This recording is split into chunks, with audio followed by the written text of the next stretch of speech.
tax bands, as opposed to the 3 tax bands that the UK government have, are really holding Scotland back. Shadow Minister Michael Shanks. Thank you, Mr Speaker. And while the SNP and the Tories argue about the financial settlement between 2 governments, there are 2 things that they do agree on. Firstly, that working people should pay the price of this economic mess with raising tax to sky-high levels. And secondly, until at least today anyway, they agreed that oil and gas giants earning record profits shouldn't face a proper windfall tax, although it now seems like the SNP might be the only people holding out that position. So now the question is, who does the Secretary of State support? The Scottish Tory leader who's standing up in Holyrood today attacking an extension of the windfall tax, or the Chancellor, who we understand is about to announce exactly that?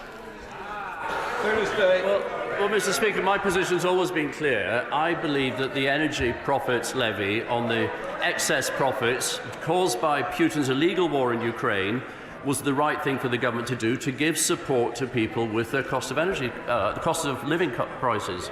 SNP spokesperson Gavin Newland. Thank you very much, Mr Speaker. He started so well. Can I agree with him on the Calcutta Cup? I was there to witness a historic occasion, and also in the World Athletics Championships in Glasgow as well. I actually played rugby with Jim Miriki's cousin for many, many years, so my congratulations to them. However, everything from that point on, from all sides of the House, has been absolute nonsense. At a time when many Scots are struggling to pay their energy or shopping bills due to the rampant inflation his government has presided over, and with inflation in the public sector running even higher, his government has cut the Scottish Government's funding in real terms again, and now Commons Library research shows the Scottish Block Grant will be at its lowest level of UK government spending since the start of devolution. So, as the Secretary of State counts down the weeks to his departure, is he proud of his legacy? Secretary of State. That's a very easy one to answer, Mr Speaker. I'm very proud of my legacy. Whether it's been rather like winning 4 Calcutta Cups, I've won in court with the Scottish Government 4 times, whether it's any number of things I'd like to list with my legacy, but importantly, it's a record block grant of £41 billion that the Scottish Government received, and on top of that, record Barnett consequentials, and another, because spending in Scotland is 25% higher per person than the average in the UK, that equates to an extra £8.5 billion. Newland. I had no idea, Mr Speaker. We should all just be very grateful. Very grateful indeed for the largesse of the Secretary of State. But does that largesse extend to capital funding? Because capital funding to the Scottish Parliament hasn't just been cut, it's been slashed by 10% on his watch. That's money that could have been used to invest in hospitals, schools and infrastructure, about to be frittered away by the Chancellor on a sickening pre-election bribe that will buy precisely no one. Will he finally accept that it's his government's bust austerity that is driving public services to the edge? And does he support tax cuts at a time when even Tory voters know that increased public investment is required? Secretary of State. Mr Speaker, this is nonsense.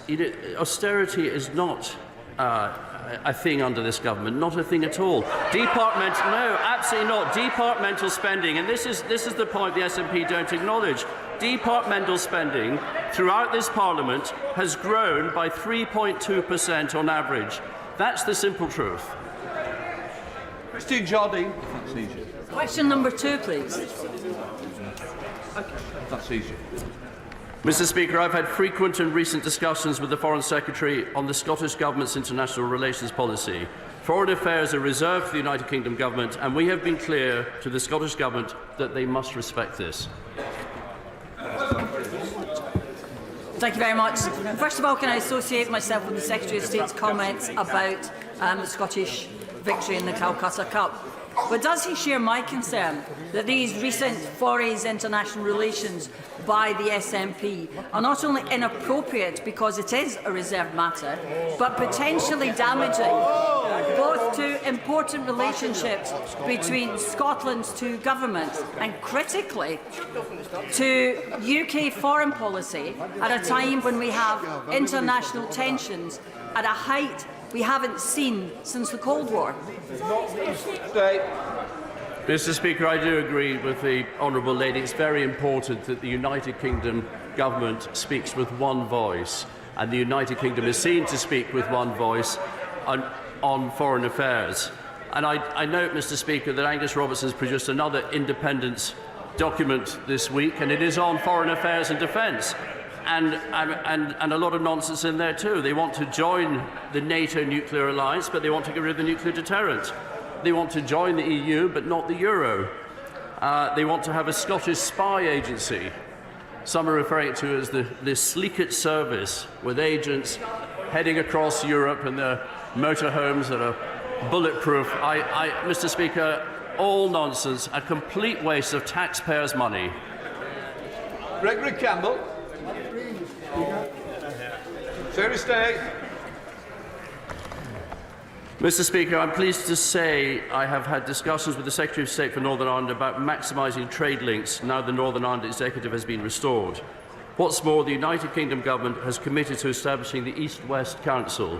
This will identify opportunities for deepening connections between Northern Ireland and the rest of the United Kingdom, including the scope for extending the Northern Ireland Investment Zone, which may bring benefits, I hope, to Stranraer and Cairnryan.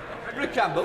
Thank you, Mr. Speaker. Will the Minister ensure that business bodies in Scotland are fully aware of, for example, the new Intertrade UK body, so that they can see that business can prosper between Northern Ireland and Scotland? And also, very importantly, will he ensure that people can see the improvement in business trade flows between Scotland and Northern Ireland in 6 months' time compared to 6 months ago?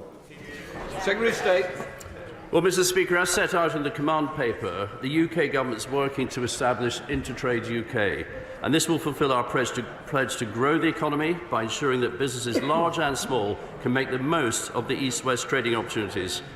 And implementing the Windsor framework and the command paper, the government's priorities, and we will, I say to the honourable gentleman, we will provide an update in very close time. And it's going again. Mr. Speaker. Thank you. With permission, Mr. Speaker, I will answer questions 4, 5 and 9 together. We prioritise bringing inflation down, the key to reducing cost of living pressures. We delivered on the Prime Minister's promise by more than halving it. In addition, the UK Government supported households with a package worth £104 billion, or an average £3,700 per household across the United Kingdom, including in Scotland.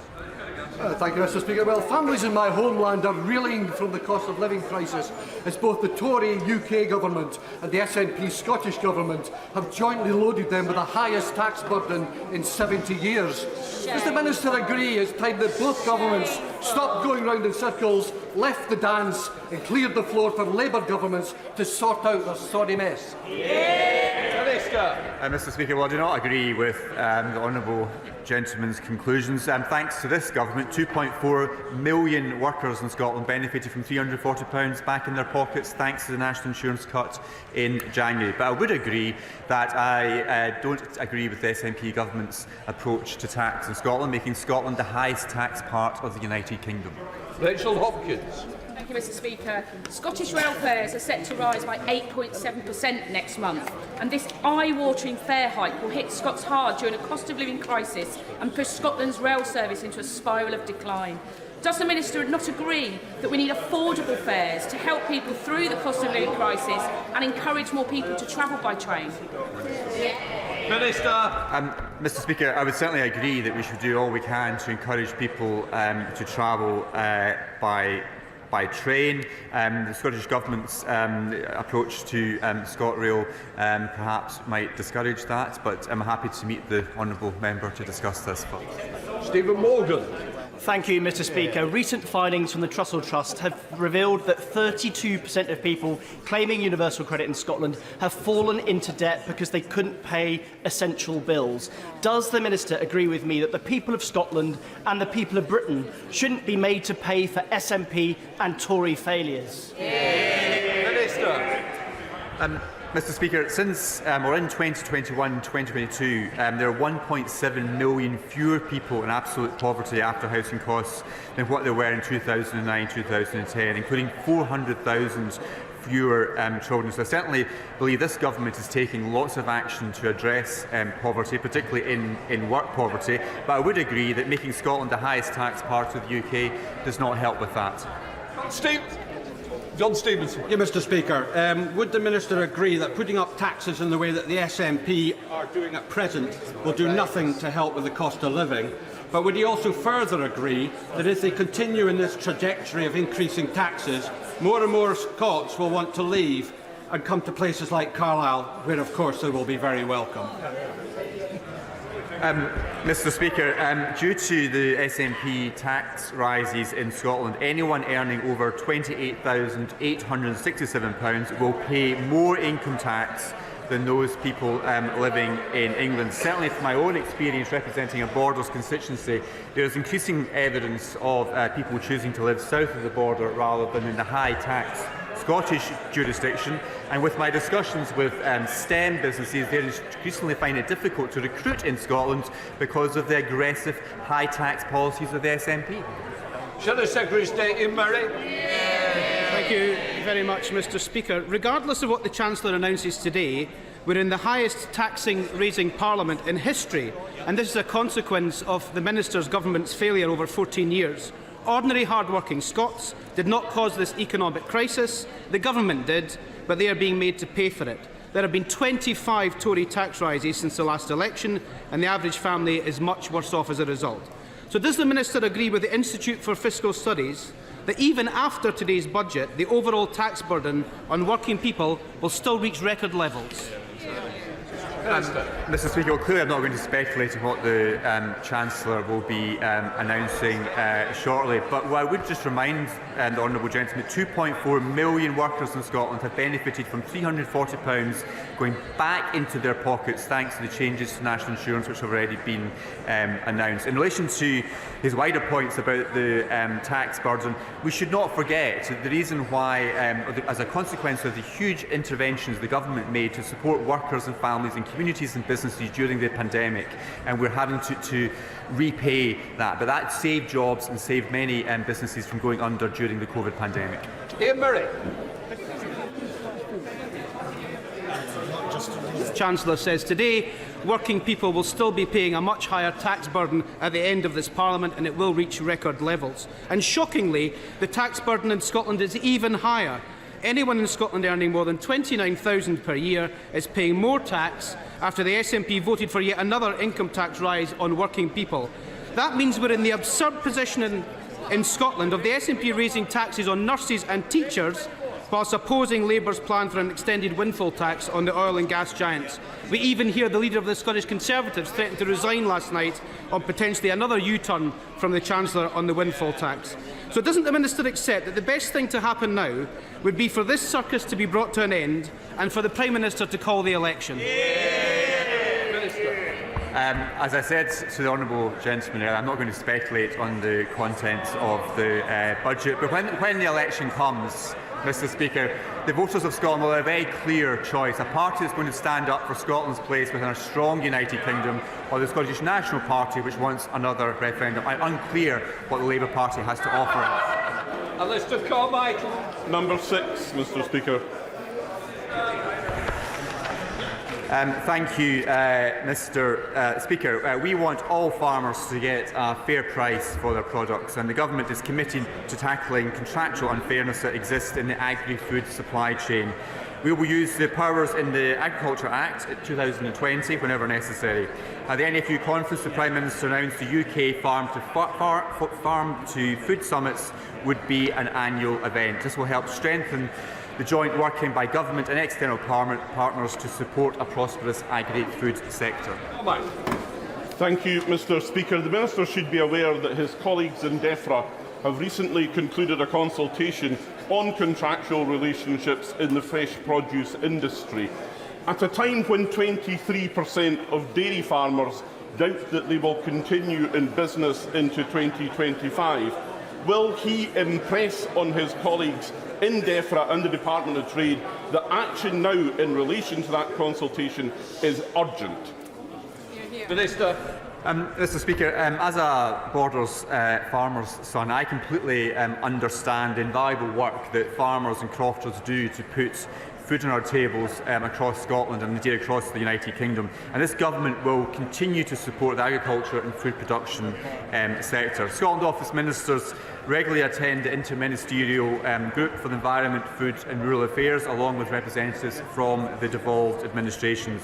This group oversees how changes to price, supply and trade affect our markets, and will continue to take whatever action is necessary to support this important sector. Smith. Question number 7. Mr. Speaker, our union is strong. Scotland's contribution, yes it is. Scotland's contribution to the United Kingdom is beyond doubt, and this government's commitment to Scotland is without question, from free ports and investment zones to the record block grant and the £1.5 billion for the 12 city and region growth deals. We deliver for Scotland. Councillor Smith. Thank you, Mr. Speaker. SNP MPs have been disengaged from Westminster for years. So does the Secretary of State agree with me that it's a disgrace and that their deputy leader has said should they win seats at the next general election they will not engage? Does he agree with me that members elected to this House should turn up and do their jobs? Secretary of State. I do agree with the Honourable Lady. Davis. 3 years ago, on the 16th of March 2021, we had a debate in this House on precisely the subject of this question. At the time, I was concerned Nicola Sturgeon's government were covering up interference in the complaints process against the First Minister. Since then, in defiance of the Information Commissioner and of a court order, they've continued to cover up. Can the Cabinet Secretary look at whether the Ministerial Code and the Civil Service Code have been broken in this context? Secretary of State. Mr. Speaker, I would say to my right honourable friend that he should write to the Cabinet Secretary and ask him to do that very thing. Richard Graham. Mr. Speaker, successive energy ministers have hugely... Number 8. Minister. Thank you, Mr. Speaker. The Government is firmly committed to supporting Scotland's marine energy sector to grow. Around 80% of tidal stream contracts awarded through contracts for difference in the last 2 rounds were deployed, will be deployed in Scotland. In addition, Horizon Europe selected 2 Scottish-based UK tidal stream developers to develop projects in Orkney. They will lead to construction on 2 £17 million projects funded by the UK Government's financial guarantee. Now, I'm grateful, Mr. Speaker, to the Minister, and he knows that successive energy ministers have hugely helped the development of the marine energy sector in Scotland as elsewhere in the United Kingdom. Would my honourable friend agree with me that there is an opportunity in the next round of renewables auction to allow for wave technologies alongside tidal stream technologies? And will he also encourage the Scottish Government to speed up approvals of the sites so that we can get great green energy projects started as soon as possible in Scotland as elsewhere? Thank you, Mr. Speaker. I'm grateful for my honourable friend for that important question. The Government is undertaking an analysis of the technology pipeline available for contracts for difference auction round 6 against our legal obligation to ensure the auction round is competitive. We are considering the appropriate parameters for all technologies, including tidal stream and wave energy. Final parameters will be published in the budget notice this month ahead of the auction round opening. Jane Dougal. The Sea Star tidal farm off the coast of Orkney is set to be the largest tidal energy farm anywhere in the world and was supported by EU funding through the European Marine Energy Centre. This comes after Edinburgh University's report finds that the UK Government can save hundreds of millions of pounds by bringing forward the development of tidal by years if it worked closer with its EU partners. It's quite clear that the EU's role in this in Europe and around Scotland is very important. So if Scotland is better together with anyone, isn't it better together with the EU and its investment in tidal? Mr. Speaker, what a load of nonsense from the honourable member. Scotland is much better served by being part of the United Kingdom and will continue to support all renewable energy sectors, including tidal. Jenny Stone. Number 10, Mr. Speaker. Minister.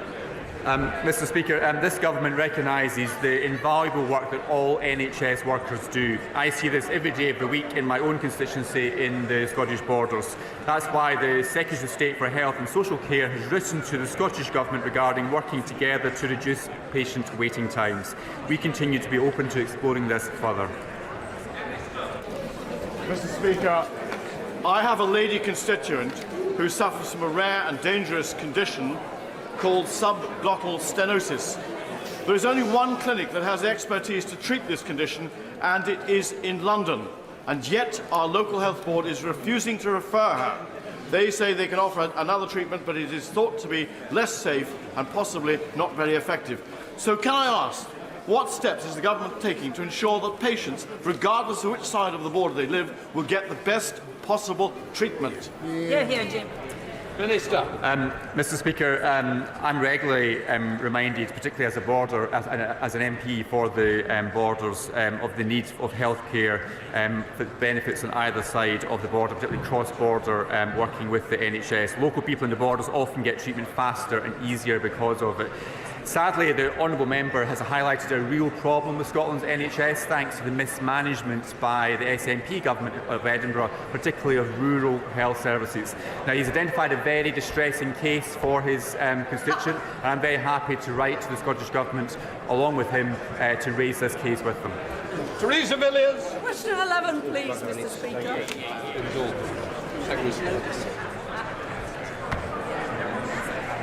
Mr. Speaker, Scotland Office ministers have banged the drum tirelessly to promote the Scottish food and drink industry overseas, including on trade missions in Europe, India, the United States of America and Vietnam. In Vietnam, sales of Scotch whisky have already increased fourfold and are still growing, Mr. Speaker. And I was delighted to discuss what more can be done to improve trade links and market access with the Vietnamese government during my recent visit. Scotland's farming and fish sector produces some of the finest produce in the world, so will the Secretary of State do all he can to promote the sale of Scottish smoked salmon abroad as a premium product known the world over? Secretary of State. Well, I think I heard smoked salmon, Mr. Speaker, and it's not just smoked salmon. The most recent figures show that Scotland's world-leading food and drink sector accounted for 29% of all UK food and drink exports. To help the sector continue to flourish, this government has secured trade agreements with 71 non-EU countries and the EU, and the total UK trade with these partners is worth £808 billion.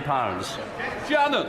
Thank the Minister for that answer. Minister, Scotland's food exports have shown... The order. Mr Cunningham, sit down. Jim Shaw. Thank you, Mr Speaker. Scotland's food exports, some of those companies have been prevented of trading with Northern Ireland. There is now an Intertrade UK body set up as a result of the discussions that have taken place. Can I ask the Minister this question? What is the Minister and his department doing to ensure that those companies who have stopped trading are encouraged to start trading again with Northern Ireland? Well, Mr. Speaker, that in the UK command paper, we're setting up the East-West Council, and the East-West Council will work to bring around those solutions. Jim Blackford. Question number 12, Mr. Speaker. Secretary of State.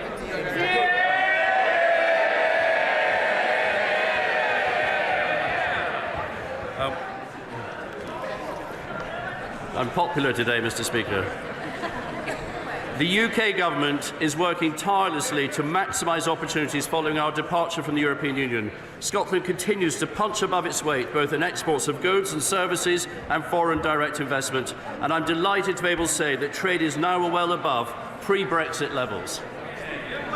Mr. Speaker, Scotland has been hammered by Westminster's imposition of a hard Brexit, with the Scottish salmon industry alone suffering additional £12 million of Brexit red tape costs. Across every sector of Scotland's economy, Brexit has added red tape costs, limited access to vital workers and limited markets. Is the Secretary of State proud of his legacy and includes a deliberate and avoidable undermining of Scotland's economy? Mr. Speaker, as the honourable gentleman will appreciate, our departure from the EU has allowed us to forge new relationships. Consequently, Scotland's exports are performing well, up 13%. David Dewick. Very much, Mr. Speaker. Well, friend join me in welcoming the completion of fisheries negotiations with Faroe, resulting in 2,200 tonnes of fishing quota, mostly for the Scottish fleet? And will he also agree that since the UK became an independent coastal state, the Scottish fleet and those who negotiate on their behalf, including the SNP, Scottish Government ministers and their officials, have a far stronger voice in these annual negotiations than if the SNP had their way and went back into the EU and the common fisheries policy?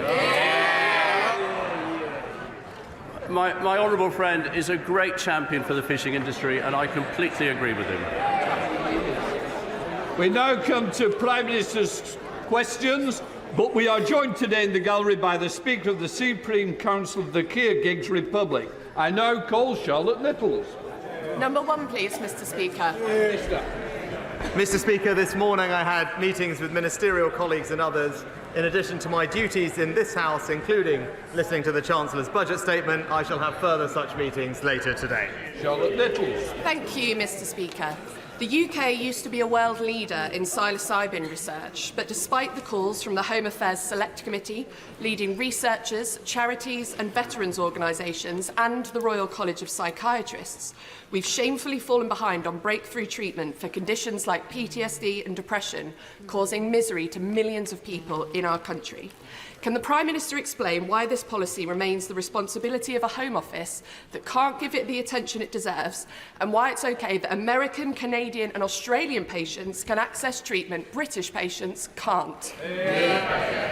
Prime Minister. Mr. Speaker, I completely sympathise and understand why people suffering from distressing conditions will want to seek the best possible treatment available, and I thank the Honourable Lady for raising the issue. We are committed to ensuring that the UK is a world-leading jurisdiction for pharmaceutical, clinical and other medical research, and we have in fact asked the Advisory Council on the Misuse of Drugs to review barriers to legitimate medical research involving controlled drugs such as psilocybin. Our response to the Council's recommendations, I'm pleased to tell the Honourable Lady, will be published as soon as possible.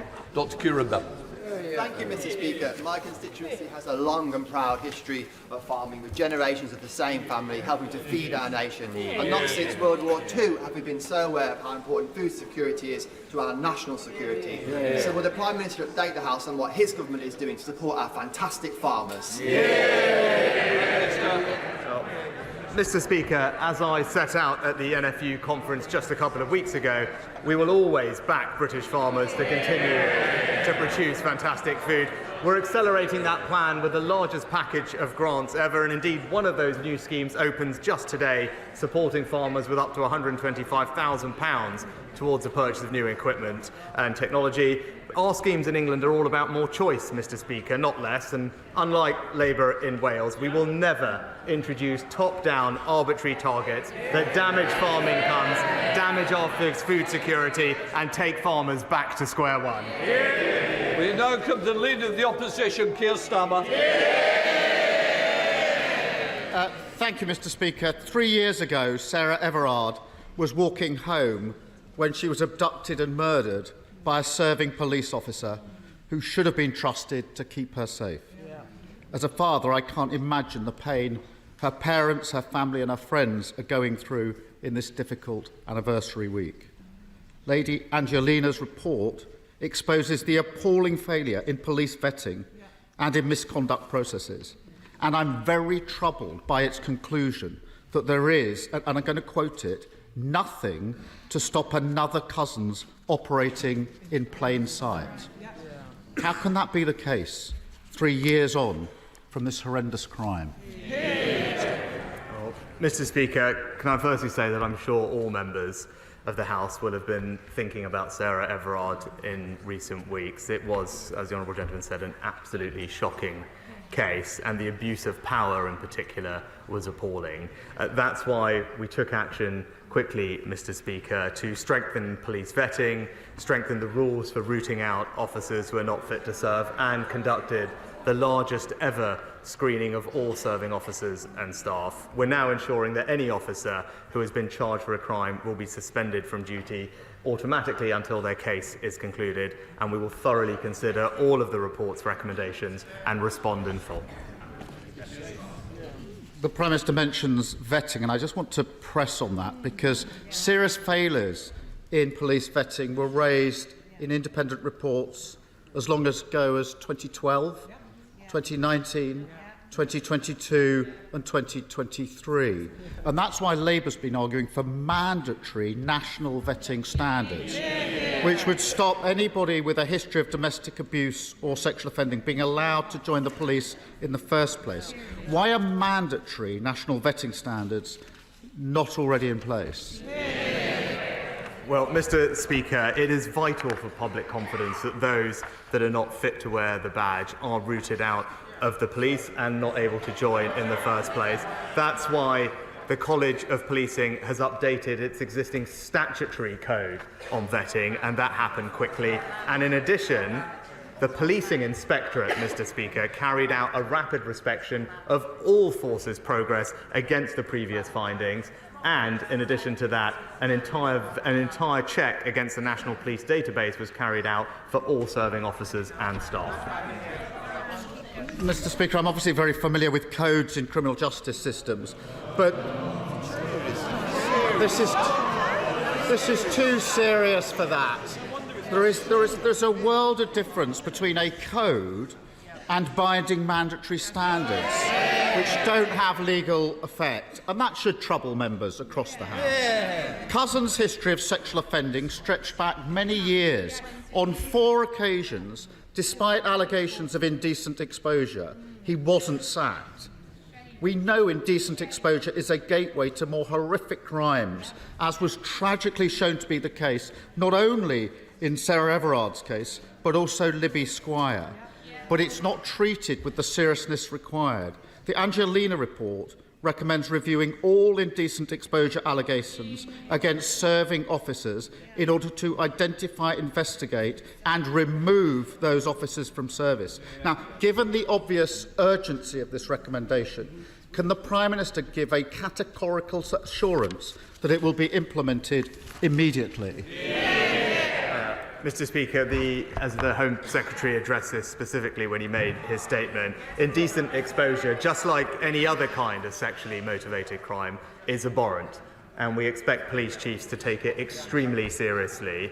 We fully expect police chiefs to suspend an officer charged with any kind of sexually motivated crime. And it's worth pointing out, in addition to the new powers that the Home Secretary outlined about automatic suspension, Chief Constables already do have existing powers to suspend any officer in their force when allegations are made, and we fully expect them to use those powers. It's all fine, is it? It's all okay? Well, I do think the recommendation I referred to should be implemented urgently, and I ask the Prime Minister to look again at that, because every day that goes past when it isn't implemented carries risk for victims in these cases. Sarah Everard's murder should, of course, been a watershed moment on policing reform, on the criminal justice system, on violence against women and girls. But the sad reality is that victims of rape who have the courage and bravery to come forward have just a 2.4% chance of their perpetrators being caught and charged within the year. How does the Prime Minister expect women to have confidence in the criminal justice system when almost all rapists don't see the inside of a courtroom? Mr. Speaker, as we acknowledged a couple of years ago, of course we need to do more to improve rape outcomes in the criminal justice system. And the plan, the Rape Action Review Plan, is showing considerable progress, Mr. Speaker. We've already increased the average sentences for rape by 1/3 since Labour were last in office, Mr. Speaker. By the way, using a power that the Labour Party voted against in this House. And thanks to our action plan, we've seen police referrals double, charges double, and last year there was a 50% increase in rape convictions, and now rapists will serve every single day of their sentence behind bars. And the honourable gentleman did raise his time at the Crown Prosecution Service, but he hasn't acknowledged that under his tenure, rape convictions actually dropped. Well, the Prime Minister knows that is going to be fact-checked. He also knows I support tough sentences. I really do think that the victims of violence against women and girls deserve better than this nonsense from the Prime Minister. It needs to be taken seriously. It's not games, Prime Minister. We all want more victims to come forward, but we have to be honest. Unless things change, the criminal justice system will continue to fail them. That's why we're committed to introducing specialist rape and sexual offences teams in every force to give victims specialist support and confidence that their experience will be investigated properly. When will the Prime Minister commit to doing the same? Mr. Speaker, we've already implemented a rape action review plan. He says we're taking this seriously. Here are the things that we have done, Mr. Speaker. We have ended the appalling digital strip search that victims had to go through with their mobile phones. We've ensured that there's better use of pre-recorded cross-examination. We've rolled out Operation Sorteria with incredible success across all national police forces, and we have increased significantly the number of independent sexual domestic violence and abuse advisors to up to 1,000, and there is more specialist training in all police forces for these prosecutions. That is a plan that we've already put in place. It's a plan that is working to ensure that we can keep women and girls in our country safe. Mr. Speaker, the problem is the rosy picture the Prime Minister tries to paint of the current criminal justice system is completely at odds with the confidence many women currently have in it. And with the publication of the Angelina report, the country deserves to know that we're doing all we can to make our country safe for women. That starts with what should be the most basic task, creating a safe workplace here in Westminster. And at the moment, as everyone in this House knows, we are failing in that endeavour, and we all have a duty to change this.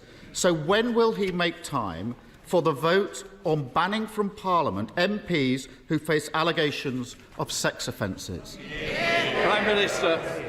Mr. Speaker, it is absolutely right that we ensure our communities are safe for women and girls. That's why we passed the landmark Domestic Abuse Act. That's why we set up a new 24/7 victim support line. It's why we've quadrupled funding for victim support, and why we are investing in practical things like CCTV and better street lighting in safer communities up and down the country. Now, of course, there is always more we can do, but this government has a strong track record in ensuring that women across this country will feel safe. Mr. Speaker, sir, I want the Prime Minister to know that the people of Romford are struggling with ever-increasing energy prices, yet providers are making huge profits, running into hundreds of millions. So, does the Prime Minister agree with me that reductions in wholesale prices should be passed on to the consumers and standing charges brought down? And will the government hold utility companies to account for their actions? Well, Mr. Speaker, my honourable friend is right to highlight the challenge that high energy bills have posed, not just to his constituents in Romford, but across the country. That's why we stepped in with a significant package of support, paying for around half of a typical household energy bill when prices were at their highest. My honourable friend, I know, will join me in welcoming the fact that the energy price cap is set to fall by almost £250 in April, which will bring relief to many families, but we must hold companies to account, and that's why we introduced the energy profits levy on the windfall profits caused by an unexpected increase in energy prices, and we are going further to cut costs for people by cutting their taxes and putting more money in their family bank accounts. SNP Leader Stephen Flynn. Mr. Speaker, much to my surprise this morning, it's been widely reported that the Conservative Party in Scotland are absolutely furious that Westminster is about to tax Scotland's natural resources in order to pay for a tax cut in England. Mr. Speaker, is the Prime Minister in danger of turning his colleagues into nationalists? Mr. Speaker, obviously I wouldn't comment on the budget, but what I would say is, when I was in Scotland last week, it was crystal clear. There has only ever been one party consistently standing up for the North Sea energy industry, and it's the Scottish Conservatives. The Prime Minister knows that not to be the case, but there's a serious point to be made here, Mr. Speaker. The Conservative Party want to use Scotland's natural resources to pay for tax cuts in England. The Labour Party want to use Scotland's natural resources to pay for nuclear power stations in England, and the cost of that up to 100,000 jobs. Scotland's wealth Scotland's resources, Scotland's jobs, all again to Westminster. But with the Tories on just 15% in the polls in Scotland now, will the Prime Minister do us all a favour and call a general election? Mr. Speaker, the honourable gentleman claims to be supportive of the North Sea energy industry. Why is it that he's opposed all the measures that we have taken to protect those jobs in Scotland over the past couple of years? He talks about tax in Scotland and England. I'll just gently point out to him that thanks to the actions of the Chancellor and this UK government, everyone in Scotland has received a significant tax cut from January this year. And in contrast to the Chancellor's last budget, the SNP's budget put taxes up for working Scots. Scotland is now the high tax capital of the UK, but this Conservative government is going to keep cutting taxes for hard-working Scots. Speaker, the government is rightly acting to properly compensate the Horizon victims who are highlighted by Alan Bates's legal challenge. However, there are thousands more sub-postmasters across the country who are not actually prosecuted, but who faced financial penalties for bogus shortfalls, causing enormous financial and personal distress to them. Does the Prime Minister agree with me that we should now be doing everything possible to do right by all victims of gross miscarriage of justice, clear their names, and at last properly financially compensate? My right honourable friend is absolutely right to highlight the appalling impact this miscarriage of justice has had on people's mental health. As he acknowledged, our focus is on delivering justice for the postmasters, and that's why we will introduce legislation to overturn convictions and pave the way for the swift payment of compensation, which he acknowledged. But I thank my honourable friend for his long-standing campaign on this issue about mental health, and I can assure him that the Postal Minister is closely examining the issues he raises. He's considering next steps and will keep the right honourable gentleman closely informed. Sir Geoffrey Donalds. Thank you, Mr. Speaker. The Prime Minister will be aware that the Government's proposals to deal with the legacy of our troubled past in Northern Ireland continue to be the subject of scrutiny, most recently in the High Court ruling in relation to compatibility with our human rights obligations. And yet, many families of victims in Northern Ireland are deeply disappointed with the lack of cooperation by the Irish Government in relation to murders committed in their jurisdiction or from their jurisdiction. In relation to the Omagh bomb inquiry, for example, the Irish Government has declined to conduct a public inquiry on this worst atrocity in our troubled past, despite the courts urging it to do so. Will the Prime Minister continue to press the Irish Government on the need for them to make available facilities to enable the families of innocent victims, including in Omagh, to pursue justice for their loved ones? Can I thank my honourable friend for his question on this important topic, which I know will be of great interest not just to his constituents but many others across Northern Ireland. The Government has set forward its plans to deal with the legacy of the past and will continue to engage with everyone in Northern Ireland, whatever their views, to set out the best way forward. But I can confirm to him that the Secretary of State for Northern Ireland has raised these specific issues directly with the Irish Government and will continue to do so. And I also spoke to the Taoiseach myself about this very matter. We would hope to see further cooperation on Omagh and many other outstanding cases that involve Irish jurisdiction, because, like him, I want to give families as much information as possible. Ellen Plesty. Thank you, Mr. Speaker. Putin has put the Russian economy on a total war footing. He has increased military spending by 68% to 7.5% of GDP. He claimed this month that over 520,000 new jobs have been created in their arms industry, which now employs an estimated 3.5 million Russians.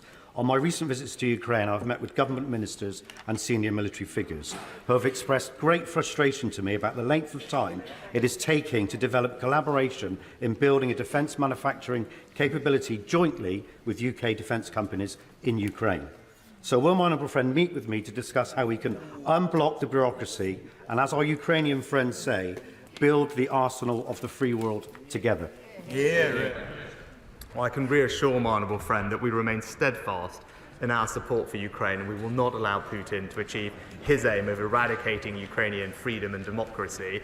Our cross-government task force is working diligently to support both the armed forces of Ukraine and lead UK and Ukrainian defence industrial cooperation. I'm pleased to say in December last year we conducted our first successful trade mission to Ukraine alongside the UK defence industry, but I can tell him that the government and UK industry will continue to work hand in glove with our Ukrainian allies, seizing the opportunities for collaboration and bolstering our joint defence industries.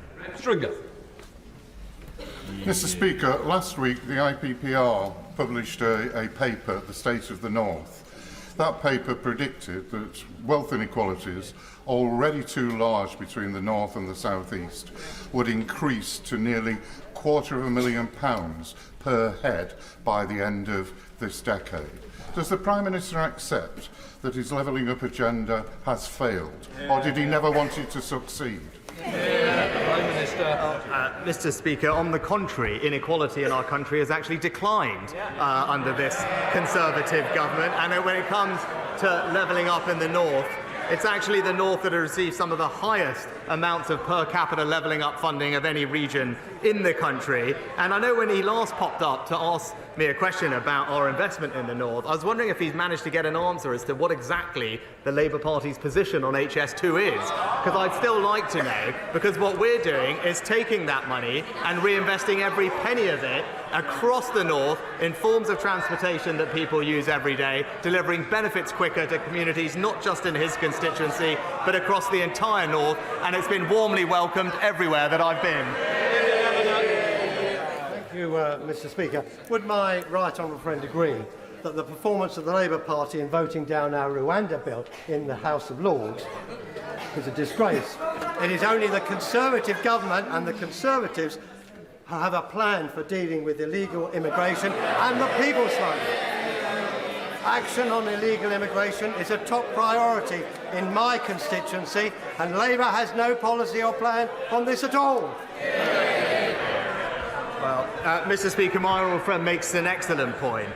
He knows, like I know, that if you want to fully stop the boats, you need to have a working deterrent. That means if someone comes here illegally, you must be able to remove them to a safe third country alternative. That's why the Rwanda scheme is so important, and that's why we're determined to see it through. But it was just in the last week an independent report was published talking about the Labour Party's policies in this area, which made it crystal clear that they don't have a plan to stop the boats, and in fact their idea would see the UK accept hundreds of thousands more migrants.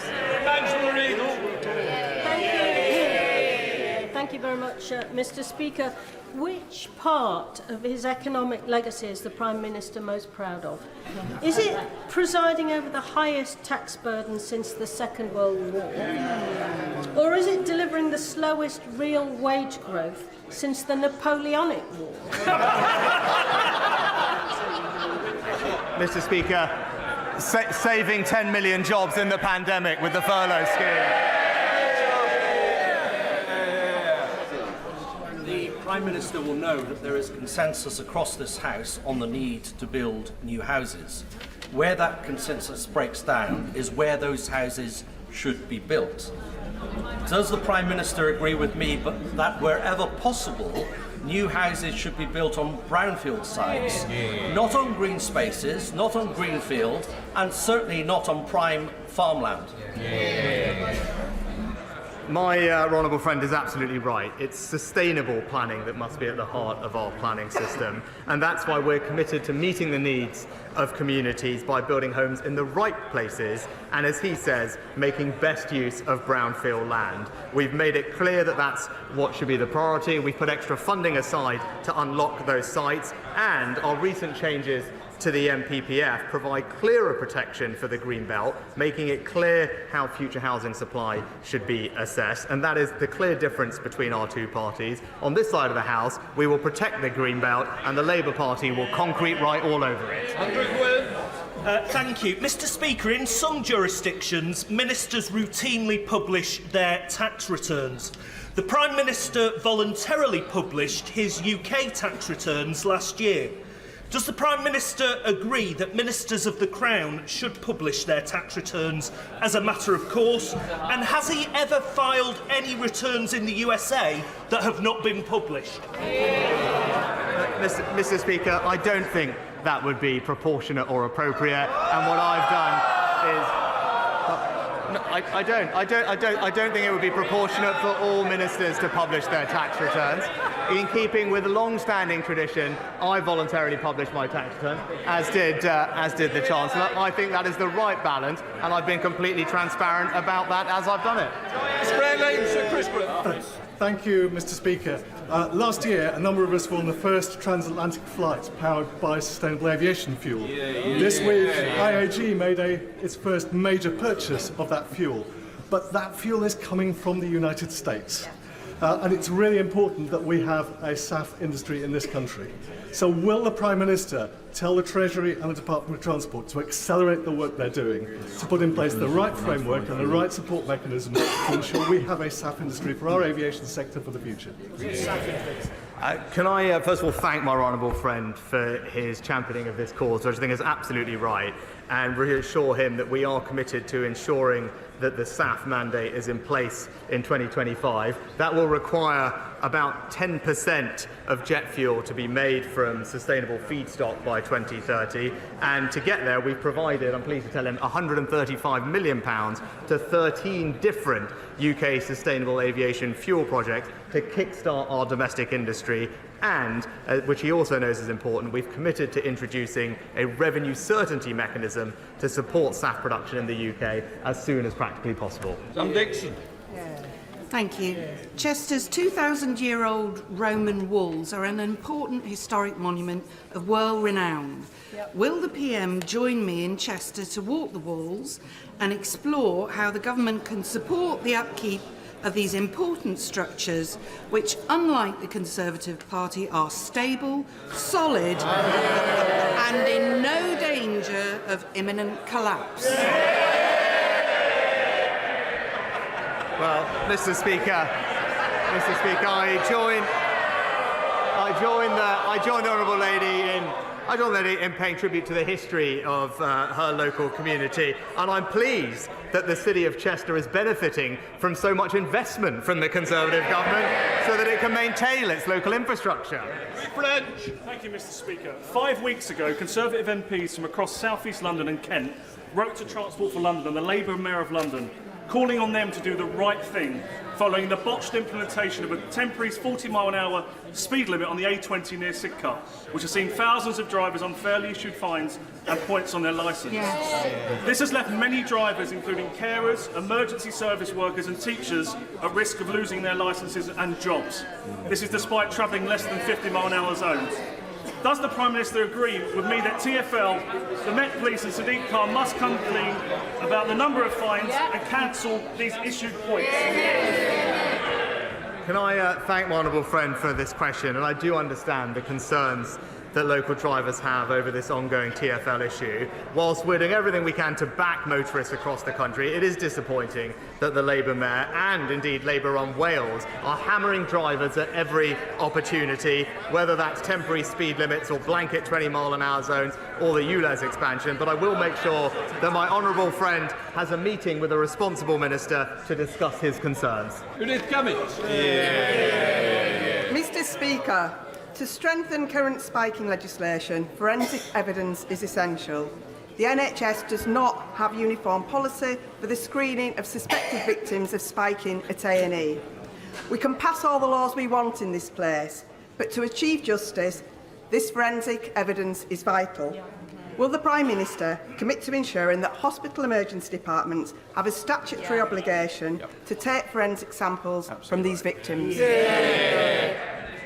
I agree with the honourable lady that spiking is an appalling, violating crime which seriously undermines public safety, particularly the safety of women and girls, and we want to make sure that the existing laws recognise the threat that spiking poses, and that's why at the end of last year we announced a raft of new measures to confront spiking and support victims, including changing the law to make it clear without any doubt that spiking is illegal, as well as other measures like an online reporting tool, investing in research and rapid testing kits, and training for bar staff, but I'll ensure that we look into the issue that she raises and write back to her.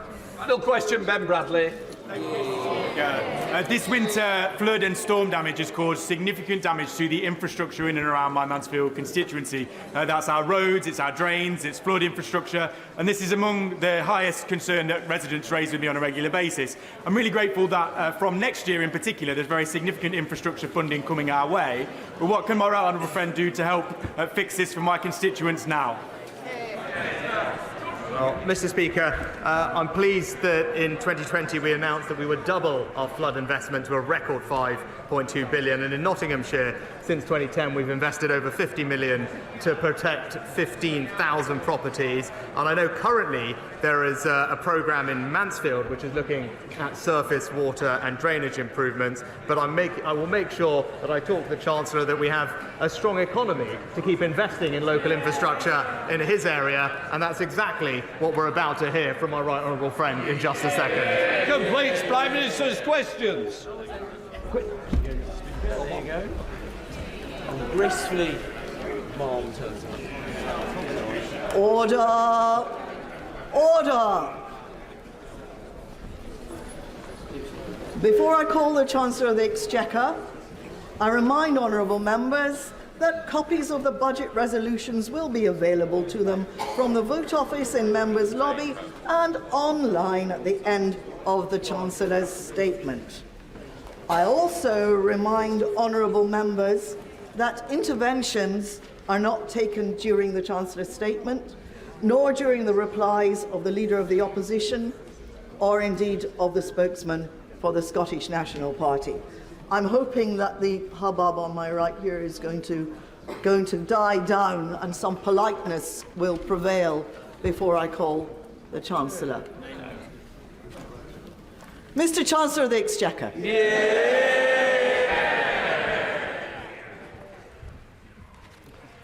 Madam Deputy Speaker, as we mourn the tragic loss of life in Israel and Gaza, the Prime Minister reminded us last week of the need to fight extremism and heal divisions. So I start today by remembering the Muslims who died in 2 world wars in the service of freedom and democracy. We need a memorial to honour them, so following representations from the Right Honourable Member for Bromsgrove and others, I've decided to allocate £1 million towards the cost of building one. Whatever your faith or colour or class, this country will never forget the sacrifices made for our future.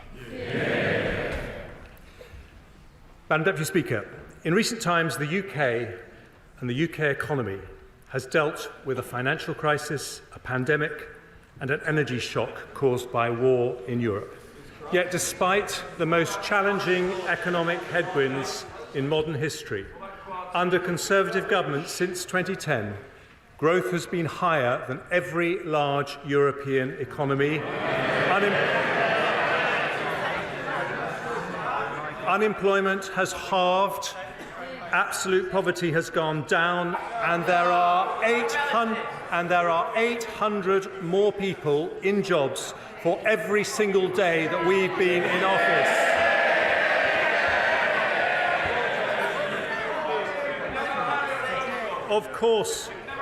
Of course, interest rates remain high as we bring down inflation. But because of the progress we've made, because we are delivering the Prime Minister's economic priorities, we can now help families not just with temporary cost of living support, but with permanent cuts in taxation. We do this to give much needed help in challenging times, but also because Conservatives know lower taxes mean higher growth. And higher growth means more opportunity, more prosperity, and more funding for our precious public services. But if we want that growth... Order. The Chancellor has hardly said anything.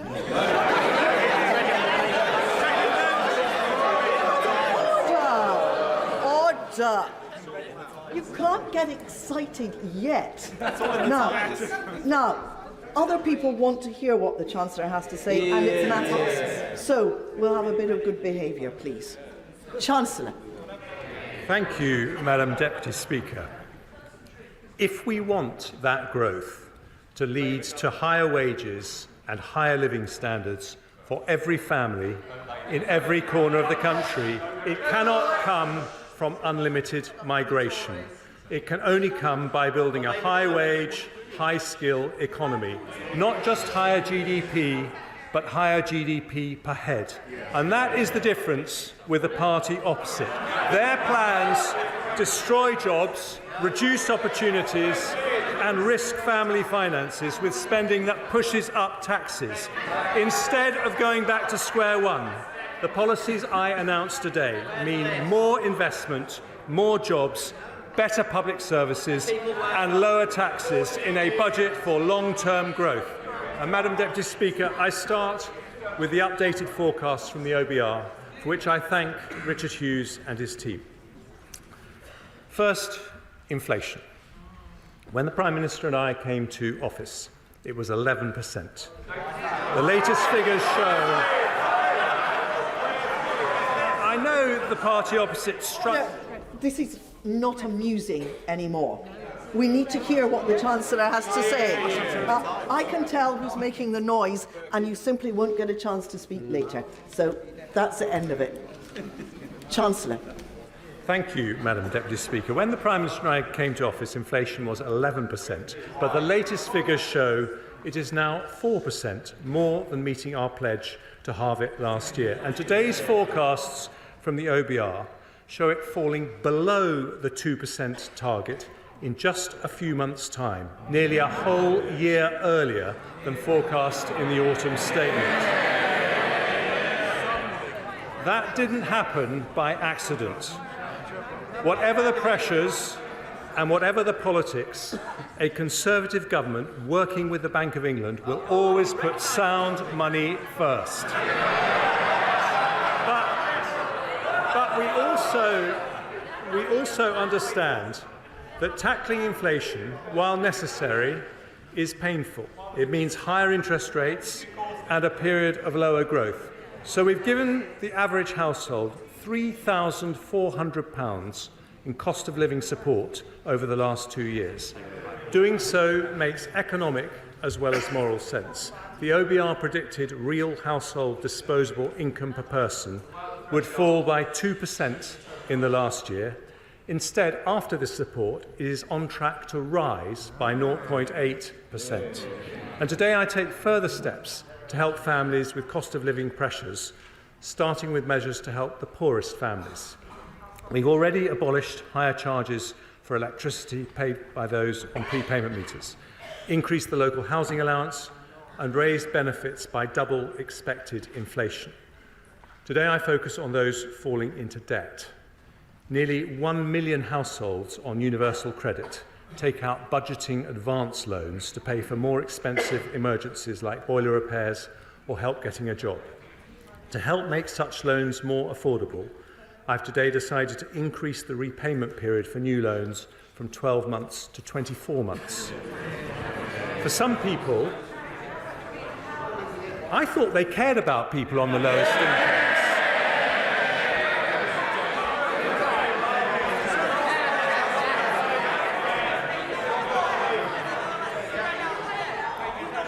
But trust the Labour Party not to want to hear about debt.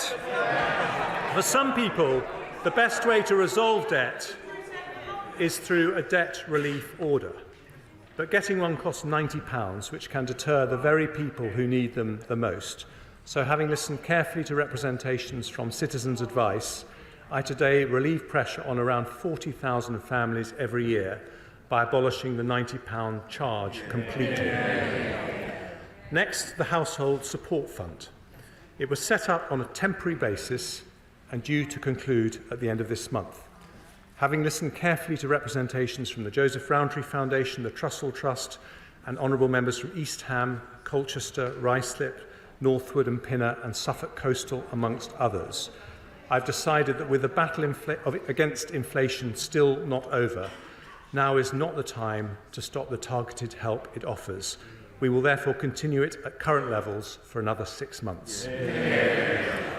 Next, I turn to a measure that will help businesses and households more broadly. In the autumn statement, I froze alcohol duty until August of this year. Without any action today, it would have been due to rise by 3%. But I've listened carefully to my right honourable friends from Altrincham and Sale West, the Vale of Glamorgan, and my right honourable friend from Murray, who is a formidable champion of the Scottish whisky industry. I also listened to Councillor John Tonks from Ash, a strong supporter of the wonderful Admiral pub, who pointed out the pressures facing the industry. So today I've decided to extend the alcohol duty freeze until February 2025. This benefits 38,000 pubs across the UK, and on top of the £13,000 saving a typical pub will get from the 75% business rates discount I announced in the autumn. We value our hospitality industry and are backing the great British pub. Another cost that families and businesses worry about is fuel. Now, the Shadow Chancellor complained about the freeze on fuel duty, and Labour has opposed it at every opportunity. The Labour Mayor of London wants to punish motorists even more with his ULEZ plans, but lots of families and sole traders depend on their car. If I did nothing, fuel duty would increase by 13% this month. So instead, I've listened to my right honourable friends for Stoke-on-Trent North, Dudley North, Witham and others, as well as the Sun newspaper's Keep It Down campaign. I have, as a result, decided to maintain the 5p cut and freeze fuel duty for another 12 months. This will save the average car driver £50 next year and bring total savings since the 5p cut was introduced to around £250. Taken together with the alcohol duty freeze, this decision also reduces headline inflation by 0.2 percentage points in 24/5, allowing us to make faster progress towards the Bank of England's 2% target. Madam Deputy Speaker, there can be no solid growth without solid finances. An economy based on sound money does not pass its bills to the next generation. When it comes to borrowing, some believe there is a trade-off between compassion and fiscal responsibility. They are wrong. It is only because we responsibly reduce the deficit by 80% between 2010 and 2019 that we could provide £370 billion to help businesses and families in the pandemic. The party opposite opposed our plans to reduce the deficit every single step of the way. But in fairness, they were consistent. The Lib Dems supported controlling spending in coalition, but now say they would prop up a party that will turn on the spending taps. It's the difference between no plan and no principles.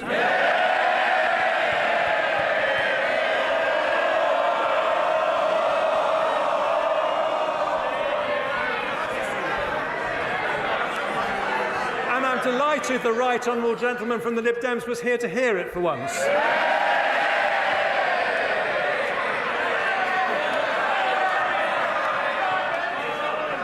Today, we say something different. There is nothing compassionate about running out of money. With the pandemic behind us, we must once again be responsible and build up our resilience to future shocks. That means bringing down borrowing so we can start to reduce our debt. And today's figures confirm that is happening. Ahead of my first autumn statement in 22, the OBR forecast headline debt would rise to above 100% of GDP. Today, they will say it will fall in every year to just 94% by 28-29.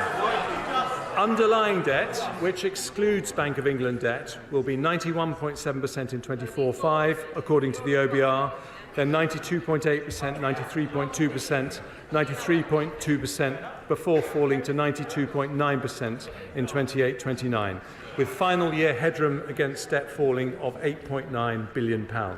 Our underlying debt is therefore on track to fall as a share of GDP, meeting our fiscal rule. And we continue to have the second lowest level of government debt in the G7, lower than Japan, France or the United States. We also meet our second fiscal rule for public sector borrowing to be below 3% of GDP 3 years early. Borrowing falls from 4.2% of GDP in 23/4 to 3.1%, 2.7%, 2.3%, 1.6% and 1.2% in 2028-29. By the end of the forecast, borrowing is at its lowest level of GDP since 2001. None of that, of course, would be possible if Labour implemented their pledge to decarbonise the grid 5 years early by 2030. By their own calculations, that costs £28 billion a year to do. But last month, after flip-flopping for months, they said they're not going to spend the £28 billion after all, but somehow they'll meet their pledge. Somehow, Madam Deputy Speaker, can only mean one thing: tax rises on working families. Same old Labour. Today, in contrast, a Conservative government brings down taxes with borrowing broadly unchanged. In fact, borrowing is slightly lower than the autumn statement. And the fact that we are bringing borrowing down is something of particular importance to one very special person. Sir Robert Stamen is the outgoing Chief Executive of the Government's Debt Management Office. And after 20 years of exceptional public service, he is in the gallery. Thank you, Sir Robert. I now turn to growth.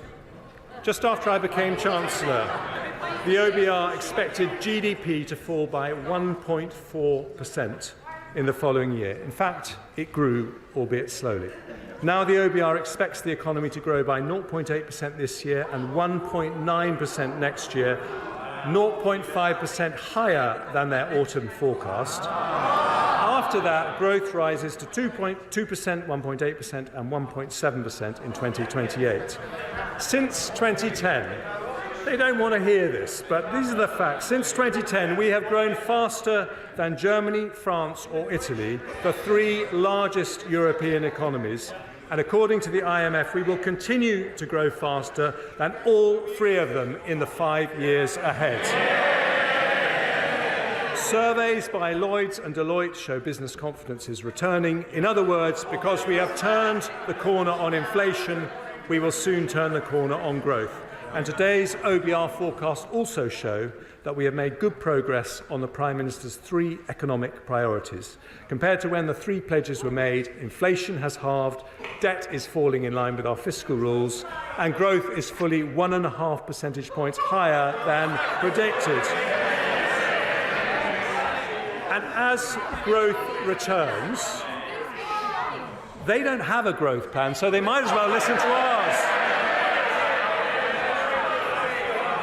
As growth returns, our plan is for economic growth not sustained through migration, but one that raises wages and living standards for families. Not just higher GDP, but higher GDP per head, and that means sticking to our plan with a budget for long-term growth, more investment, more jobs, better public services and lower taxes. And I start with investment. Economists say that stimulating investment is the most effective way to raise productivity and therefore wages and living standards. Since 2010, we've been doing just that. Business, well, you might want to listen to what I'm about to say because business investment has risen from an average of 9.3% of GDP under Labour to 9.9% under the Conservatives. And this year it will be 10.6% of GDP. That is £30 billion more business investment than if it had continued at Labour levels. And it's still going up.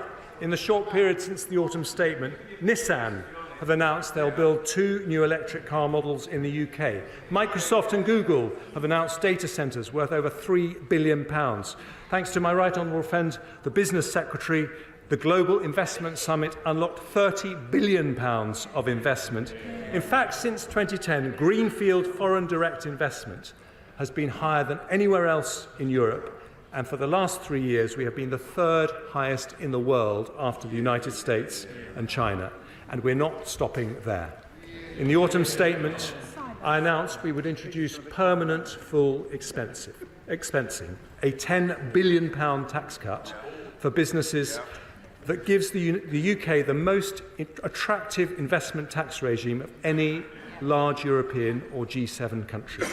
It was welcomed by over 200 business leaders, with the CBI saying it was a game changer and the single most transformational thing we could do to fire up the British economy. And today I take further steps to boost investment. Having listened to calls from the CBI, Make UK and the BCC, we'll shortly publish draft legislation for full expensing to apply to leased assets, a change I intend to bring in as soon as it's affordable. We'll also help small businesses, something close to my own heart, as well as the business rate support and work on prompt payments I announced in the autumn. I'll provide £200 million of funding to extend the recovery loan scheme as it transitions to the growth guarantee scheme, helping 11,000 SMEs access the finance they need.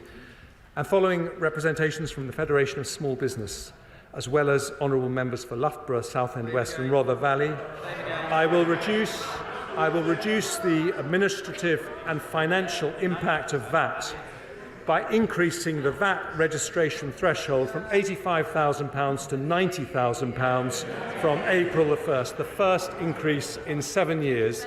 That will bring tens of thousands of businesses out of paying VAT altogether and encourage many more to invest and grow. I now move to measures to address historic underinvestment in our nations and regions. Since we started levelling up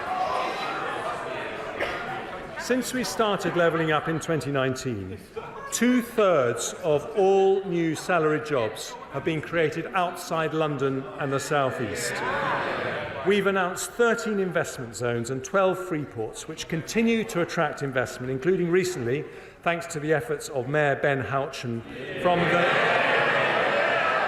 the Numa Group, who are investing £15 million into the Tees Valley investment zone. Today, working with the Levelling Up Secretary, I devolve further power to local leaders who are best placed to promote growth in their areas. I can announce the North East Trailblazer devolution deal, providing a package of support for the region potentially worth over £100 million. I'll devolve powers to Buckinghamshire, Warwickshire and to the most beautiful county in England, Surrey. I see the Leader of the Opposition smiling because, like me, he is a Surrey boy. I know he's been taking advice from Lord Mandelson, who yesterday rather uncharitably said he needed to shed a few pounds. Ordinary families will shed more than a few pounds if that lot get in.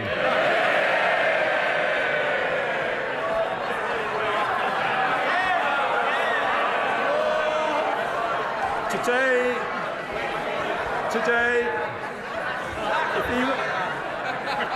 if he wants to join me on my marathon training, he's most welcome as well. Today, we continue to spread opportunity throughout the country by allocating £100 million of levelling up funding to areas including High Peak, Dundee, Conway, Erewash, Redditch and Coventry to support cultural projects in these communities, alongside support for capital projects across the country, including in Bingley. We are expanding the long-term plan for towns to 20 new places, including Darlington, home of the Treasury's fantastic Darlington Economic Campus, Coleraine, Peterhead, Runcorn, Harlow, Eastbourne, Arbroath and Rhyl, providing each with £20 million of funding to invest in community regeneration over the next decade. We'll provide £15 million in new funding to the West Midlands Combined Authority to support culture, heritage and investment projects on the recommendation of our go-getting Mayor Andy Street. And we'll allocate £5 million to renovate hundreds of local village halls across England so they can remain at the heart of their communities.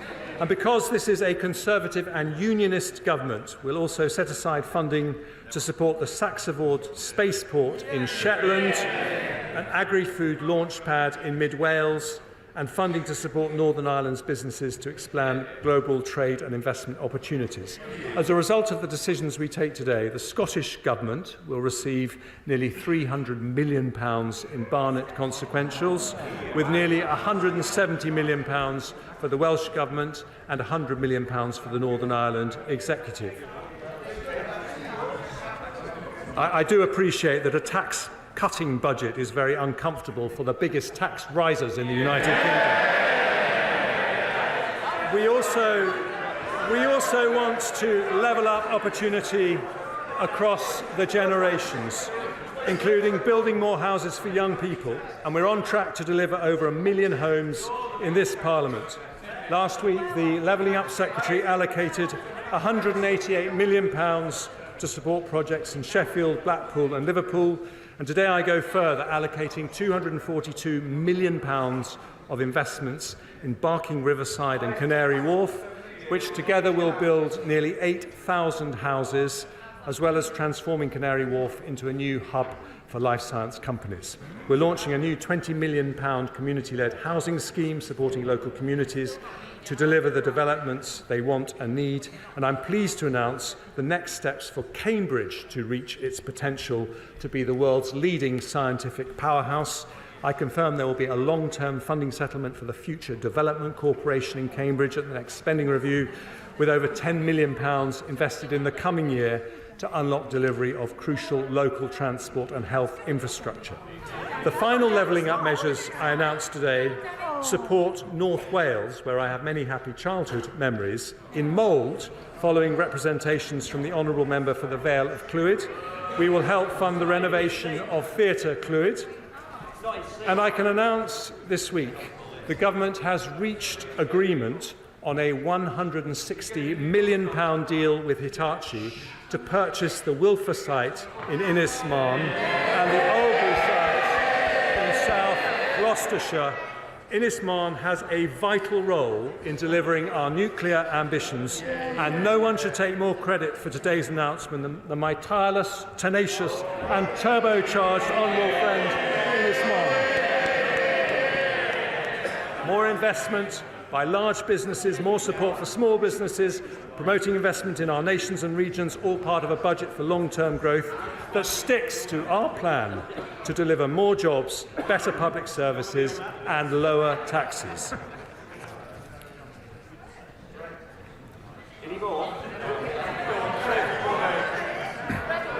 I now turn to one of the most powerful ways to attract investment, namely supporting our most innovative industries. Outside the US, we have the most respected universities, the biggest financial services sector, and the largest tech ecosystem in Europe. We have double the AI startups of anywhere in Europe, double the venture capital investment, and a tech economy now double the size of Germany and 3 times the size of France. We're on track to become the world's next Silicon Valley. In today's budget for long-term growth, I take further steps to attract investment into our technology-related industries. I want our brilliant tech entrepreneurs not just to start here, but to stay here, including when the time comes for a stock market listing. So we'll build on the Edinburgh and Mansion House reforms to unlock more pension fund capital. We'll give new powers to the Pensions Regulator and Financial Conduct Authority to ensure better value from defined contribution schemes by judging performance on overall returns, not cost. We'll make sure there are vehicles to make it easier for pension funds to invest in UK growth opportunities. So I'm today publishing the names of the winners of the LIFTS competition. But I remain concerned that other markets, such as Australia, generate better returns for pension savers with more effective investment strategies and more investment in high-quality domestic growth stocks. So I will introduce new requirements for DC and local government pension funds to disclose publicly their level of international and UK equity investment, and I'll then consider what further action should be taken if we're not on a positive trajectory towards international best practice.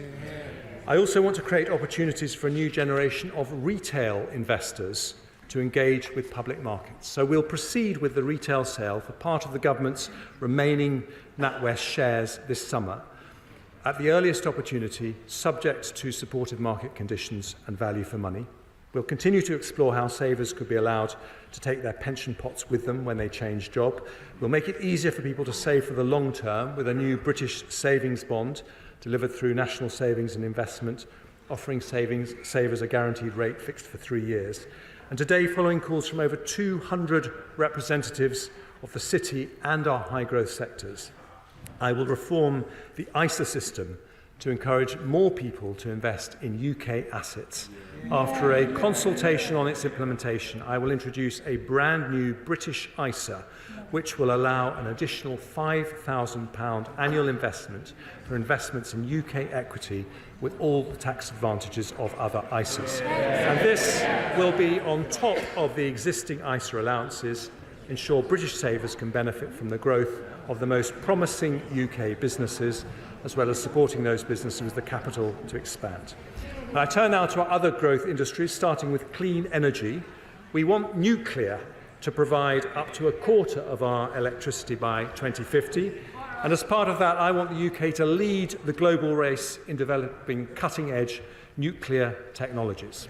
I can therefore announce that Great British Nuclear will begin the next phase of the small modular reactor selection process, with companies now having until June to submit their initial tender responses.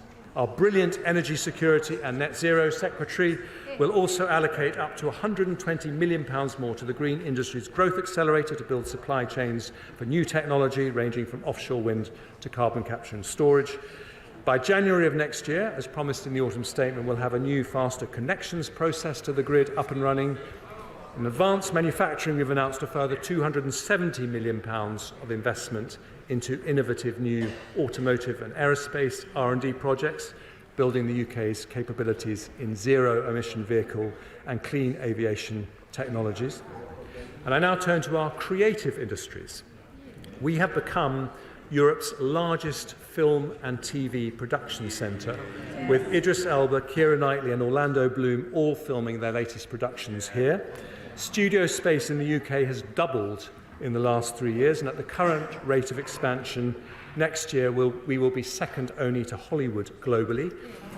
In the autumn statement, I committed to providing more tax relief for visual effects in film and high-end TV. I can today confirm that we will increase the rate of tax credit by 5% and remove the 80% cap for visual effects costs in the audiovisual expenditure credit. Having worked closely with the Culture Secretary and listened carefully to representations from companies like Pinewood, Warner Brothers and Sky Studios, we'll provide eligible film studios in England with a 40% relief on their gross business rates until 2034. And having heard representations from the British Film Industry Pact and indeed the Prime Minister, we will introduce a new tax credit for UK independent films with a budget of less than £15 million. For our creative industries more broadly, we will provide £26 million of funding to our preeminent theatre, the National Theatre, to upgrade its stages. And today I particularly want to recognise the contribution of our creative industries and the tourism that comes from orchestras, museums, galleries and theatres. In the pandemic, we introduced higher 45% and 50% levels of tax relief, which were due to end in March 25. They have been a lifeline for performing arts across the country. Today, in recognition of their vital importance to our national life, I can announce I am making those tax reliefs permanent at 45% for touring and orchestral productions and 40% for non-touring productions. Lord Lloyd Webber says this will be a once-in-a-generation transformational change that will ensure Britain remains the global capital of creativity. I suspect the new theatre release may be of particular interest to the Shadow Chancellor, who seems to fancy her thespian skills when it comes to acting like a Tory. The trouble is, we all know how her show ends. Higher taxes, like every Labour government in history.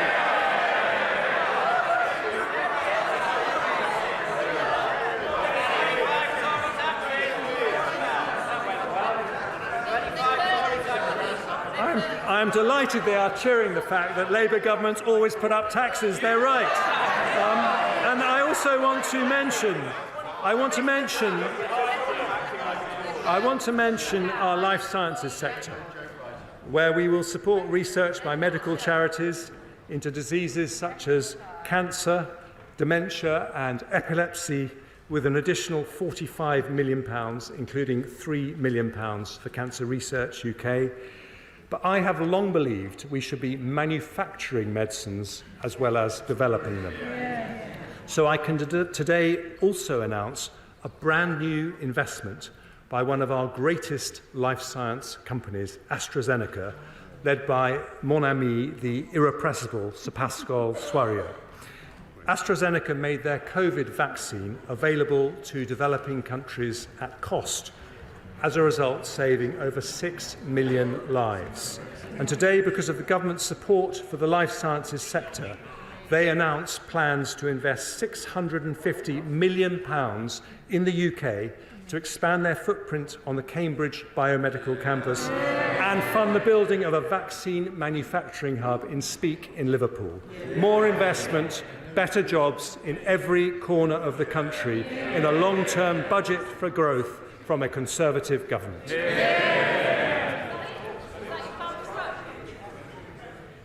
One of the biggest barriers to investment is businesses not being able to hire the staff they need.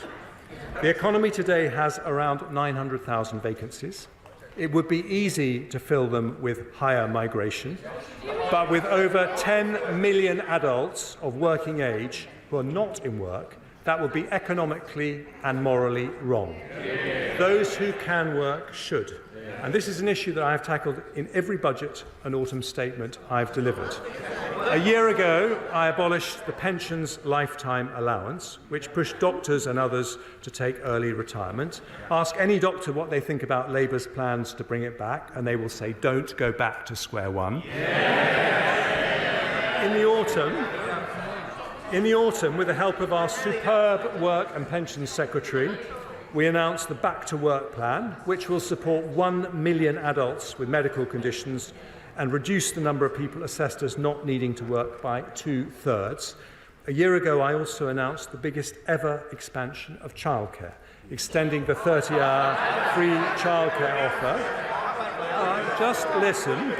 Extending the 30-hour free childcare offer to all children of working parents from 9 months. We've not had a childcare plan from Labour, so you might want to listen to ours. Our plan will mean an extra 60,000 parents enter the workforce in the next 4 years, a tremendous achievement for the Education Secretary, who I think is doing an effing good job. And today, following representations from many people, including the CBI, I announced measures to support the childcare sector make the new investments it now needs to. So I am guaranteeing the rates that will be paid to childcare providers to deliver our landmark offer for children over 9 months old for the next 2 years. That is more people in work, more jobs, sticking to our plan in a long-term budget for growth. And I now turn to public services.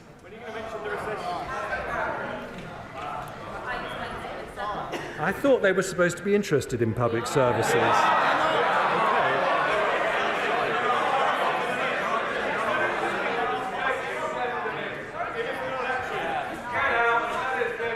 I can wait.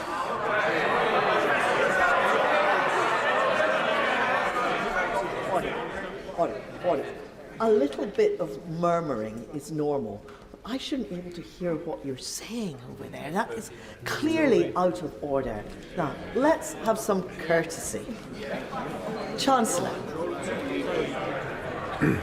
Thank you, Madam Deputy Speaker. Good public services need a strong economy to pay for them, but a strong economy also needs good public services. In 2010, schools in the UK were behind Germany, France and Sweden in the OECD's PISA education rankings for reading and maths. Now, after Conservative reforms, we are ahead of them. Burglaries and violent crime have halved in the last 14 years after we invested in 20,000 more police officers. Our armed forces remain the most professional and best funded in Europe, with defence spending already more than 2% of GDP. We're providing more military support to Ukraine than nearly any other country, and our spending will rise to 2.5% as soon as economic conditions allow. The NHS is still recovering from the pandemic, but has 42,000 more doctors and 71,000 more nurses than it did under Labour. That is 250 more doctors and 400 more nurses for every single month that we've been in office. Now, resources matter, of course, which is why, despite all the economic shocks we have faced, overall spending on public services has gone up since 2010, in the case of the NHS by more than a third in real terms. But although spending has continued to rise every year, public sector productivity still remains below pre-pandemic levels by nearly 6%. This demonstrates that the way to improve public services is not always more money or more people. We also need to run them more efficiently. We need a more productive state, not a bigger state. In autumn 2022, I set day-to-day spending to increase by 1% a year in real terms over the next Parliament. Some say that's not enough and we should raise spending by more. Others say it's too much and we should cut it to improve efficiency. Neither are right. It's not fair to ask taxpayers to pay for more when public service productivity has fallen. Nor would it be wise to reduce that funding given the pressures public services face. So I am keeping the planned growth in day-to-day spending at 1% in real terms, but we are going to spend it better. So today, they don't have a plan for public services, like everything else. So why not listen to ours? Today I am announcing a landmark public sector productivity plan that restarts public service reform and changes the Treasury's traditional approach to public spending.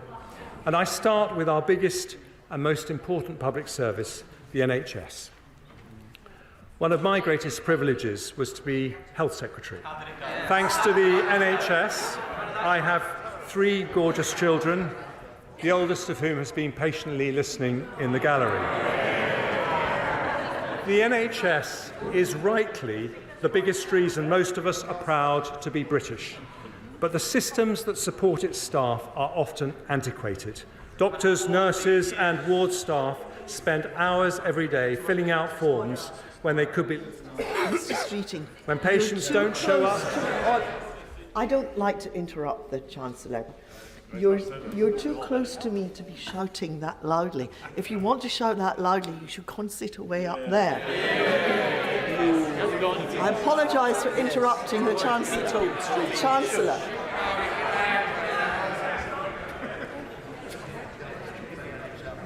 When patients don't show up, or one member of a team is ill, operating theatres are left empty despite long waiting lists. Now, when we published the NHS long-term workforce plan, I asked the NHS to put together a plan to transform its efficiency and productivity. I wanted better care for patients, more job satisfaction for staff, and better value for taxpayers. Making changes on the scale we need is not cheap. The investment needed to modernise NHS IT systems so they're as good as the best in the world costs £3.4 billion. but it helps unlock £35 billion of savings, 10 times that amount. So in today's budget for long-term growth, I have decided to fund the NHS productivity plan in full. With that new investment, we will slash the 13 million hours lost by doctors and nurses every year to outdated IT systems. We will cut down and potentially halve form filling by doctors using AI. We will digitise operating theatre processes, allowing the same number of consultants to do an extra 200,000 operations a year. We'll fund improvements to help doctors read MRI and CT scans more accurately and quickly, speeding up results for 130,000 patients every year and saving thousands of lives, something I know would have delighted my brother Charlie, who I recently lost to cancer. We'll improve the NHS app so it can be used to confirm and modify all appointments, reducing up to half 500,000 missed appointments annually and improving patient choice. We'll set up a new NHS staff app to make it easier to roster electronically and end the use of expensive off-framework agencies. And as a result of this funding, all hospitals will use electronic patient records, making the NHS the largest digitally integrated healthcare system in the world. Today's announcement doubles the amount the NHS is investing on digital transformation over 3 years. And on top of this longer-term transformation, we'll also help the NHS meet pressures in the coming year with an additional £2.5 billion. This will allow the NHS to continue its focus on reducing waiting times and brings the total increase in NHS funding since the start of the Parliament to 13% in real terms. The NHS was there for us in the pandemic, and today, with nearly £6 billion of additional funding, a Conservative government is there for the NHS. The head of the NHS, Amanda Pritchard, today says that this investment shows the government continues to back the NHS. She says that as a result of it, the NHS can commit to delivering 1.9% annual productivity growth over the next Parliament, more than double the average productivity growth in public services between 2010 and 2019. But today is not just about the NHS. I want this groundbreaking agreement with the NHS to be a model for all our public services. Across education, the police, the courts and local government, I want to see more efficient, better value and higher quality public services. So today I can announce that in the next spending review, the Treasury will do things differently. We will prioritise proposals that deliver annual savings within 5 years, equivalent to the total cost of the investment required. And today we make a start with some excellent proposals. Violence reduction units and hotspot policing have prevented an estimated 136,000 knife crimes and other violent offences, as well as over 3,000 hospital admissions. Every crime costs money, so we will provide £75 million to roll that model out in England and Wales. Police officers waste around 8 hours a week on unnecessary admin. With higher productivity, we could free the equivalent of 20,000 police officers over a year. So we will spend £230 million rolling out time and money-saving technology, which speeds up police response times by allowing people to report crimes by video call and, where appropriate, use drones as first responders. Too many legal cases, particularly in family law, should never go to court, and it would cost us less if they didn't. So we'll spend £170 million to fund non-court resolution, reduce reoffending and digitise the court process. Too many children in care end up being looked after by unregistered providers that are much more expensive. So we'll invest £165 million over the next 4 years to reduce that cost by increasing the capacity of the Children's Homes estate. Special education need provision can be excellent when outsourced to independent sector schools, but also expensive. So we'll invest £105 million over the next 4 years to build 50 new special free schools. to create additional high-quality places and increase choice for parents. And we'll also put in place a plan to realise the tens of billions of savings recommended in an excellent speech by the head of the National Audit Office. The OBR say a 5% increase in public sector productivity would be the equivalent of around £20 billion in extra funding. With these plans, we can deliver that and more. And if we ensure they are cash-releasing savings, as we are committed to doing, it will be possible to live with more constrained spending growth without cutting services valued by the public. So with the energy and drive of my talented Chief Secretary to the Treasury, we launch our public sector productivity plan in today's budget for long-term growth, more investment, more jobs, better public services, and one more thing, lower taxes.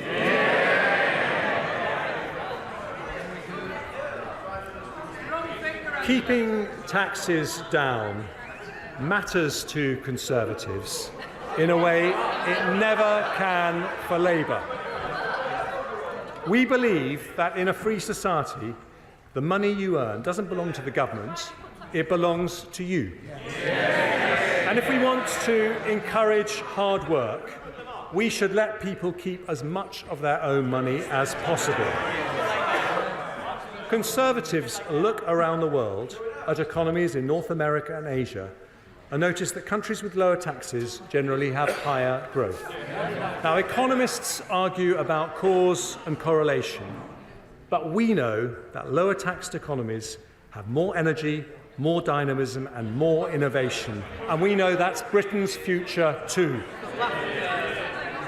Before I explain how we will bring down taxes, I start with some measures to make our system simpler and fairer. To discourage non-smokers from taking up vaping, we're today confirming the introduction of an excise duty on vaping products from October 26 and publishing a consultation on its design.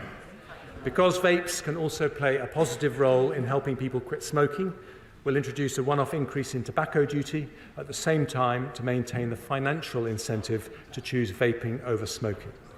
I'll make a one-off adjustment to rates of air passenger duty on non-economy flights only to account for high inflation in recent years, and I'll provide HMRC with the resources they need to ensure everyone pays the tax they owe, leading to an increase in revenue collected of over £4.5 billion across the forecast period. Next, I turn to property taxation. In recent months, following tenacious representation from the honourable members for St Austell and Newquay, North Devon, cities of London and Westminster, Torbay and Truro and Falmouth, I have been looking closely at our furnished holiday lettings tax regime. I am concerned that this tax regime is creating a distortion, meaning there are not enough properties available for long-term rental by local people. So to make the tax system work better for local communities, I'm going to abolish the furnished holiday lettings regime. I've also been looking at stamp duty relief for people who purchase more than one dwelling in a single transaction, known as multiple dwellings relief. I see the Deputy Leader of the Labour Party paying close attention, given her multiple dwellings.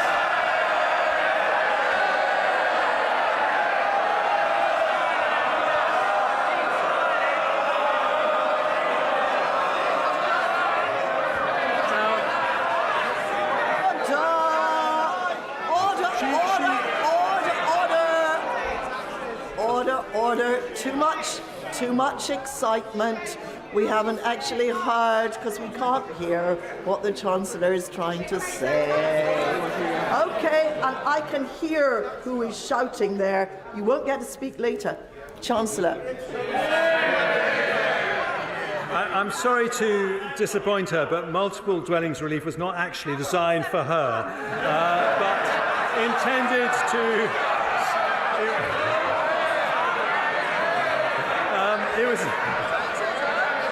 It was intended to support investment in the private rented sector, but an external evaluation found no strong evidence that it had done so and that it was being regularly abused, so I'm going to abolish it. And finally, as part of this budget, both the Treasury, a part of our look on property taxation, both the Treasury and the OBR have looked at the costs associated with our current levels of capital gains tax on property. They have concluded that if we reduced the higher 28% rate that exists for residential property, we would in fact increase revenues because there would be more transactions. For the first time in history, both the Treasury and the OBR have discovered their inner Laffer curve. So today I'm going to reduce the higher rate of property capital gains tax from 28% to 24%. That really is for you, Angela.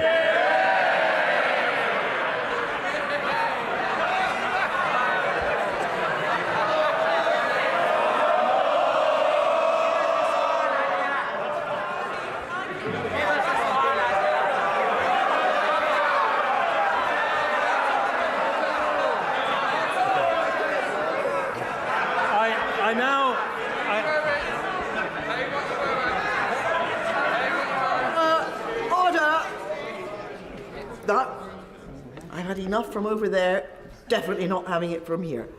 Chancellor. I now turn to oil and gas. Unlike the party opposite, we want to encourage investment in the North Sea, so we will retain generous investment allowances for the sector. We'll also legislate in the Finance Bill to abolish the energy profits levy should market prices fall to their historic norm for a sustained period of time, after representations from the Honourable Member for Banff and Buchan. But because the increase in energy prices caused by the Ukraine war is expected to last longer, so too will the sector's windfall profits. So I will extend the sunset on the energy profits levy for an additional year to 2029, raising £1.5 billion. Next, I turn to the taxes paid by those who are resident in the UK but not domiciled here for tax purposes.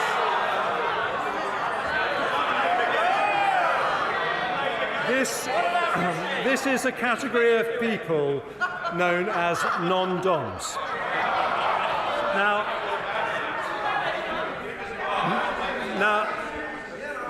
Nigel Lawson wanted to end the non-dom regime in his great tax reforming budget of 1988, which is where I suspect the Labour Party got the idea from. But I too have always believed that provided we protect the UK's attractiveness to international investors, those with the broadest shoulders should pay their fair share. After looking at the issue over many months, I've concluded that we can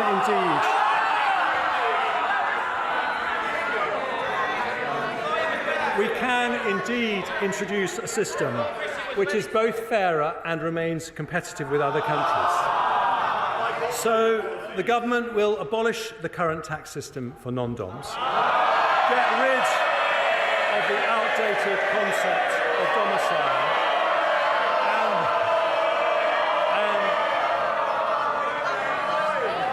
and I aim to please all sides of the House in all my budgets. And we will replace... Order. This is impossible. Right? Can you just... Order! Could you please shout more quietly? Chancellor. Thank you, Madam Deputy Speaker. We will replace the non-dom regime with a modern, simpler and fairer residency-based system. From April 25, new arrivals to the UK will not be required to pay any tax on foreign income and gains for their first 4 years of UK residency, a more generous regime than at present and one of the most attractive offers in Europe. But after 4 years, those who continue to live in the UK will pay the same tax as other UK residents. Recognising the contribution of many of these individuals to our economy, we will put in place transitional arrangements for those benefiting from the current regime. That will include a 2-year period in which individuals will be encouraged to bring wealth earned overseas to the UK, where it can be spent and invested here, a measure that will attract onshore an additional £15 billion of foreign income and generate more than £1 billion of extra tax. Overall, abolishing non-dom status will raise £2.7 billion a year by the end of the forecast period. That is money the party opposite planned to use for spending increases, but today a Conservative government makes a different choice. We use that revenue to help cut taxes on working families.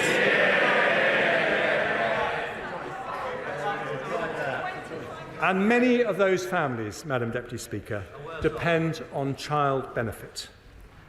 But the way we treat child benefit in the tax system is confusing and unfair.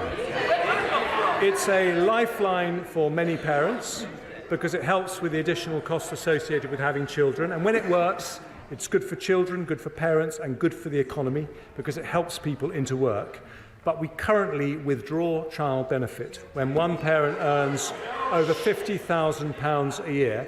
That means two parents earning £49,000 a year receive the benefit in full, but a household earning a lot less than that does not, if just one parent earns over £50,000. Today, I set out plans to end that unfairness. Doing so requires significant reform to the tax system, including allowing HMRC to collect household-level information. We'll therefore consult on moving the high-income child benefit charge to a household-based system to be introduced by April 2026.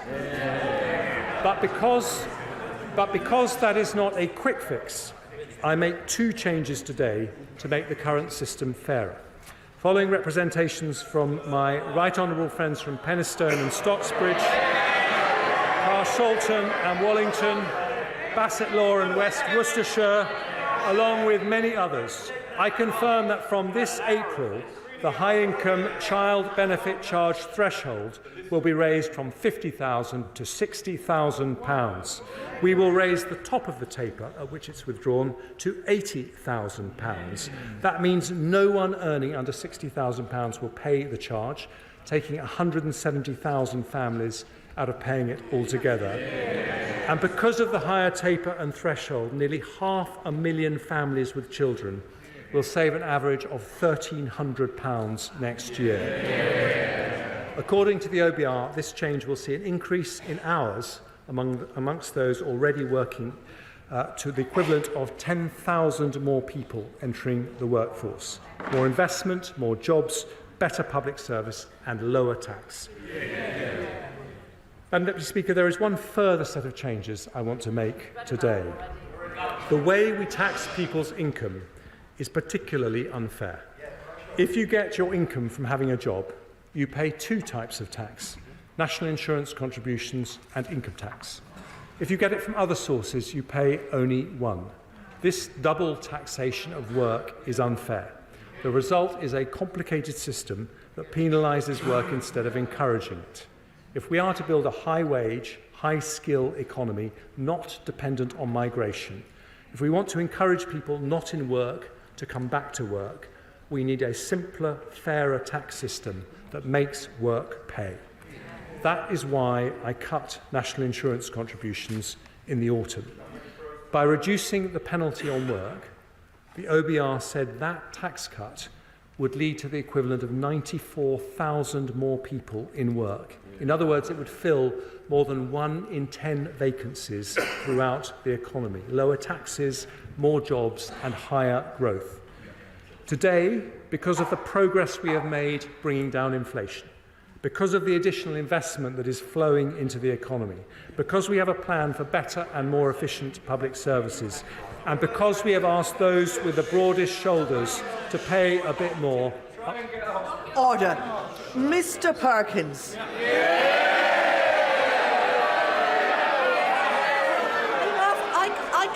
I can manage, thank you very much. 5 times I've heard what you said. I let you away with it. Now that's enough. One more strike and you're out.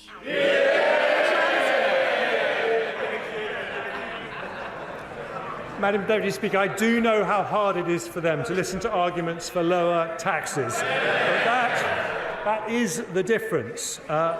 Because we have asked those with the broadest shoulders to pay a bit more, today I go further. From April the 6th, employee national insurance will be cut by another 2p from 10% to 8%. And self-employed national insurance will be cut from 8% to 6%. It means an additional £450 a year for the average employee, or £350 for someone self-employed.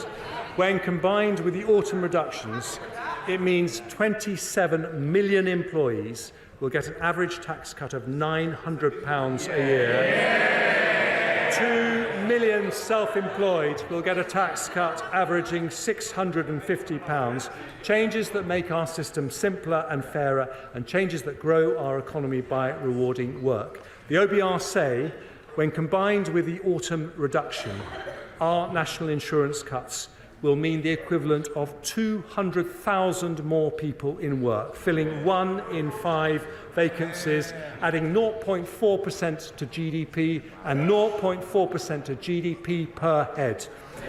This is the second fiscal event where we've reduced employee and self-employed national insurance. We've cut it by 1/3 in 6 months, without increasing borrowing and without cutting spending on public services.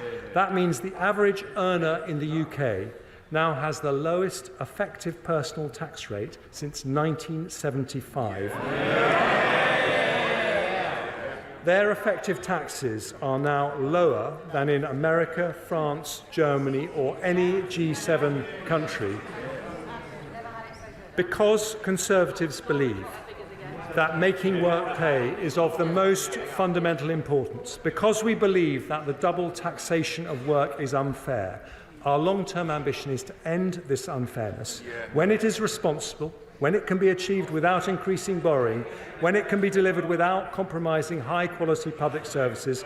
We will continue to cut national insurance as we have done today, so we truly make work pay.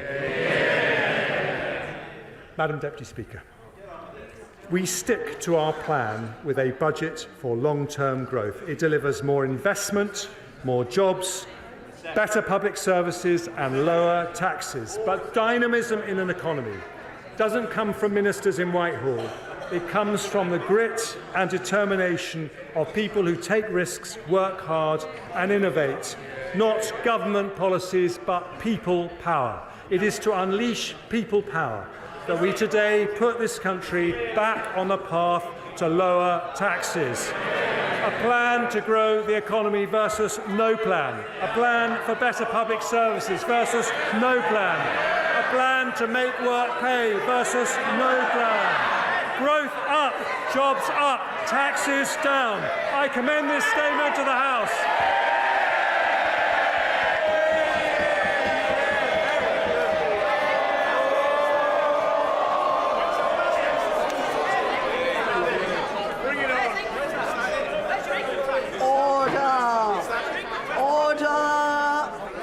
Standing Order number 51, the first motion entitled Provisional Collection of Taxes must be decided without debate. Will the Chancellor of the Exchequer please move formally? The question is that, pursuant to Section 5 of the Provisional Collection of Taxes Act 1968, provisional statutory effect shall be given to the following motions: stamp duty, land tax, first-time buyers relief, new leases acquired on bare trust, motion number 8. Stamp duty, land tax, registered providers of social housing, motion number 9. Stamp duty, land tax, purchases by public bodies, motion number 10. Value added tax, late payment interest and repayment interest, motion number 22. As matters that opinion, say aye. Aye. Of the contrary, no.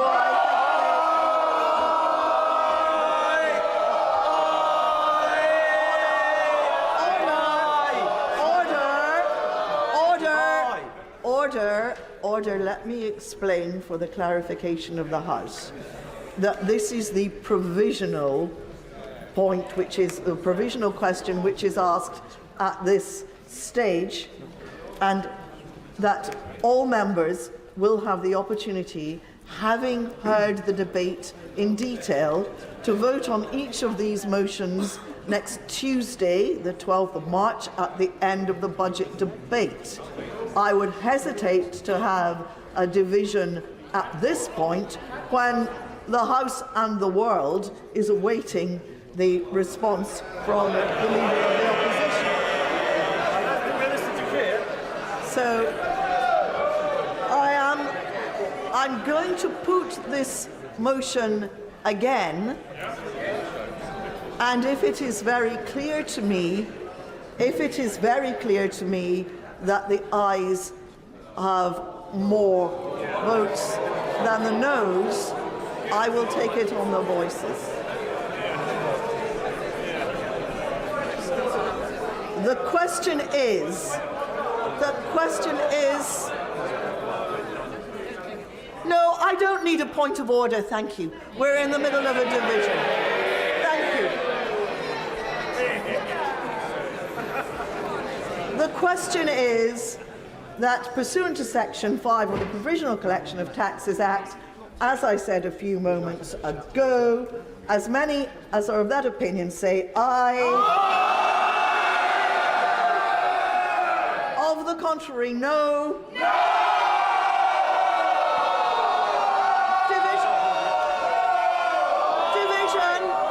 Division. Clear the lobby. Should have shouted.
The question is that, pursuant to Section 5 of the Provisional Collection of Taxes Act 1968, provisional statutory effect shall be given to the following motions. Stamp duty land tax, motion number 8. Stamp duty land tax, motion number 9. Stamp duty land tax, motion number 10. And value added tax, motion number 22.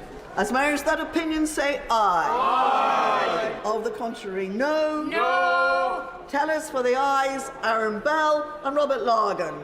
Tellers for the noes, Gavin Newlands and Kirsty Blackman.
Order!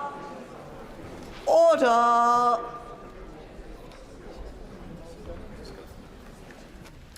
The ayes to the right, 288. The noes to the left, 38. Thank you.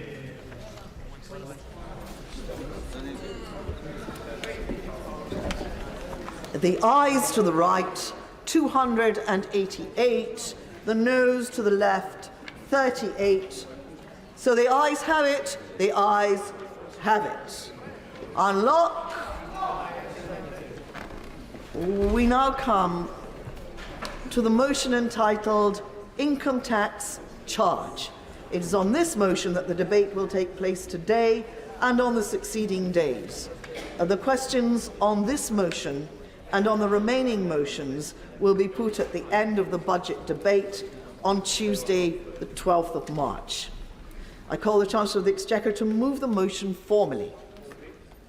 The question is that income tax is charged for the tax year 2024 to 25, and it is declared that it is expedient in the public interest that this resolution should have statutory effect under the provisions of the Provisional Collection of Taxes Act 1968.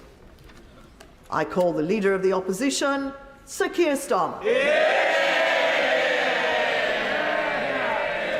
Thank you, Madam Deputy Speaker. There we have it, the last desperate act of a party that has failed. Britain in recession, the national credit card maxed out, and despite the measures today, the highest tax burden for 70 years. The first Parliament since records began to see living standards fall, confirmed by this budget today. That is their record. It is still their record. Give with one hand and take even more with the other. And nothing they do between now and the election will change that. I mean, over 14 years, we've seen our fair share of delusion from the party opposite.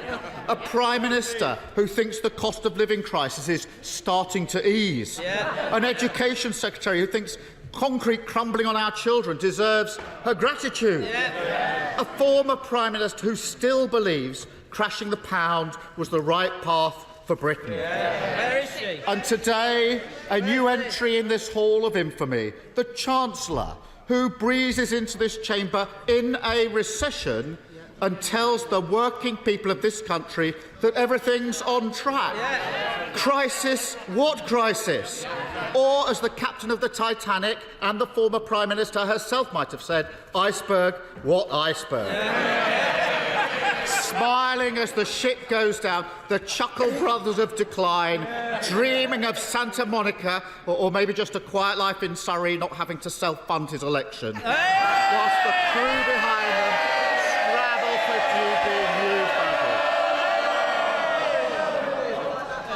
If only it weren't so serious, because, Madam Deputy Speaker, the story of this Parliament is devastatingly simple. A Conservative party stubbornly clinging to the failed ideas of the past, completely unable to generate the growth working people need, and forced by that failure to ask them to pay more and more for less and less. And as the desperation grows, they torch not only their reputation for fiscal responsibility, but any notion that they can serve the country, not themselves. Party first, country second, while working people pay the price. Food prices still 25% higher than they were 2 years ago. Rents up 10%. An extra £240 a month for a typical family remortgaging this year, because they lost control of the economy, they sent interest rates through the roof, they made working people pay. They should be under no illusion. That record is how the British people will judge today's cuts, because the whole country can see exactly what is happening here. They recognise a Tory con when they see it, just as they did in November. Give with one hand, take even more with the other. Madam Deputy Speaker, people have been living through this nonsense for 14 years. They know the thresholds are still frozen, dragging more and more people into higher taxes. They know that a Tory stealth tax is coming their way in the shape of their next council tax bill. The Levelling Up Secretary has told not just this House, but every house in the country he's coming for their council tax. Give with one hand, gove in the other. But most insultingly of all, the British people know the only cause that gets this lot out of bed is trying to save their own skin. Take the desperate move, after years of resistance, to finally accept Labour's argument on the non-dom tax regime. Has there ever been a more obvious example of a government that is totally bereft of ideas? And if they're sincere in support of this policy now, then the question they must answer today is, why did they not do it earlier? Why did they not stand up to their friends, their funders and their family? Because if they had followed Labour's example, 3.8 million extra operations would have taken place by now. 1.3 million emergency dental appointments, 3 breakfast clubs for nearly 4.5 million children. But if, instead, this is just another short-term, cynical political gimmick, then honestly, what is the point of them? What is the point of a party that is out of touch, out of ideas, and nearly out of road? And we saw it last year as well, when only Labour's policies on the cost of living made the difference. For those opposite, now a little downbeat about another intellectual triumph for social democracy, I say get used to it, because with this pair in charge, it won't be long before they ask you to defend the removal of private school tax relief as well. But, Madam Deputy Speaker, the harder they try with cynical games like this, the worse it will get for them, because the whole country can see exactly who they are, fighting for themselves, politics not governing, party first, country second. Madam Deputy Speaker, because we have campaigned to lower the tax burden on working people for the whole Parliament, and we won't stop now, we will support the cuts to national insurance today. But I noticed this. In 2022, when the Prime Minister was Chancellor, he made this promise. I can confirm in 2024, for the first time, the basic rate of income tax will be cut from 20 to 19 pence. Having briefed that all week that an income tax was coming, that promise is in tatters today. And of course, we support the fresh investment in our NHS, although I have to note that the Chancellor, when he was Health Secretary 10 years ago, promised to make the NHS paperless by 2018.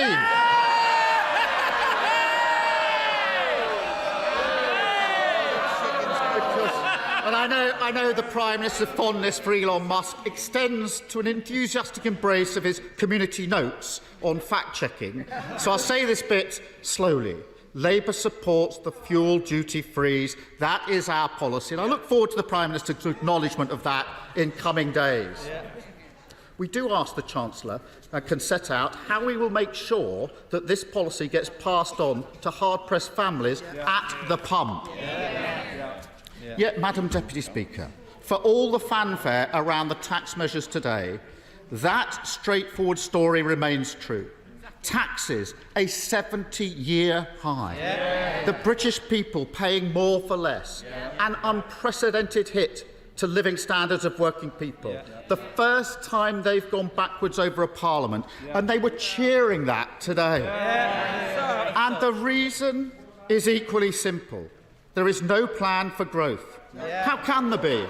He can say long-term plan all he likes. We see there. Well, Madam Deputy Speaker, last year he announced 110 growth measures. He said we've turned the corner. And where are we now? Britain in recession. An economy smaller than when the Prime Minister entered Downing Street. The textbook definition of decline. That is their record. I mean, after 14 years, who do they actually think feels better off? Productivity is flat. Mortgages through the roof. House building off a cliff.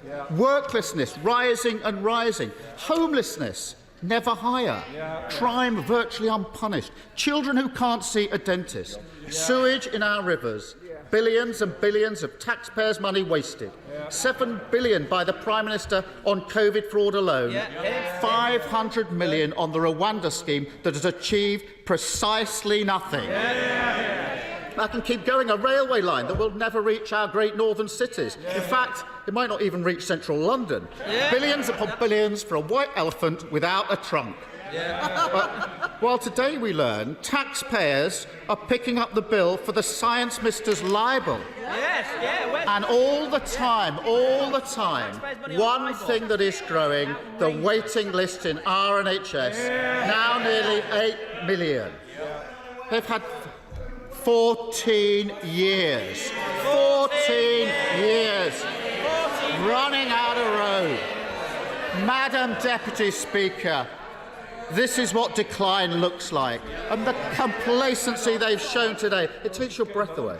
Britain deserves better than this. Britain deserves a real plan for growth, an end to 14 years of stagnation, wealth creation across the whole of the country, higher living standards for working people. This is the mission we need.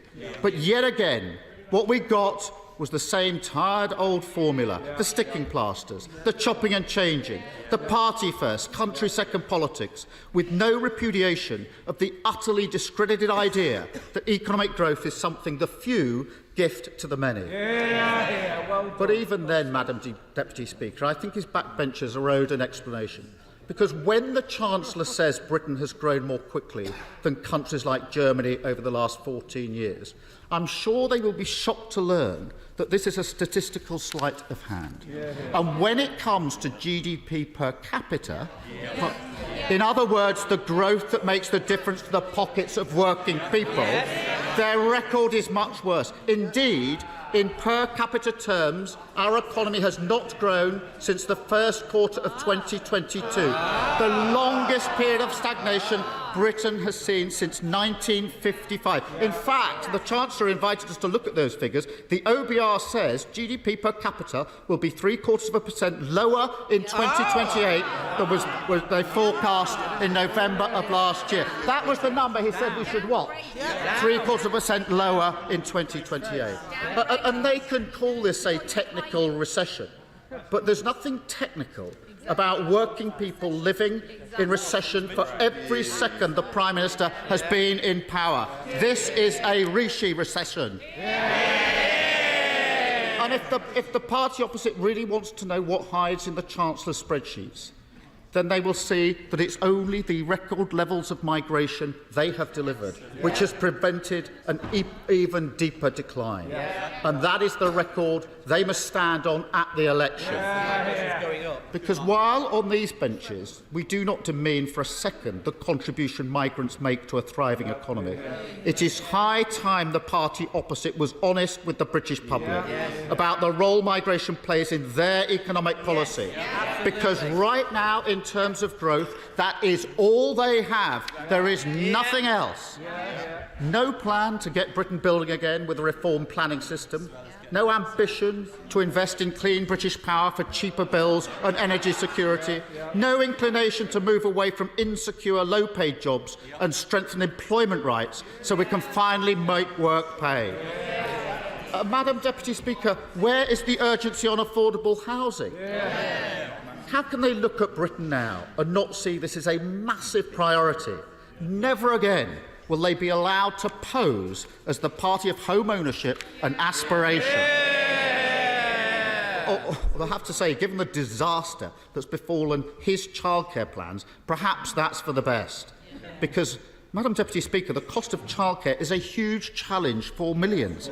Parents need him to deliver on his promise. And it seems the Chancellor's been taking lessons on marketing from the Willy Wonka experience in Glasgow. All is not as it seems. And with just over 3 weeks to go, he has to come clean.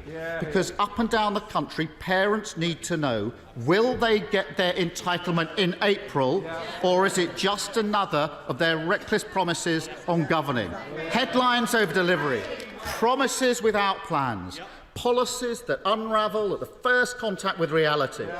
The lesson crystal clear that those who broke our economy cannot be trusted to repair it.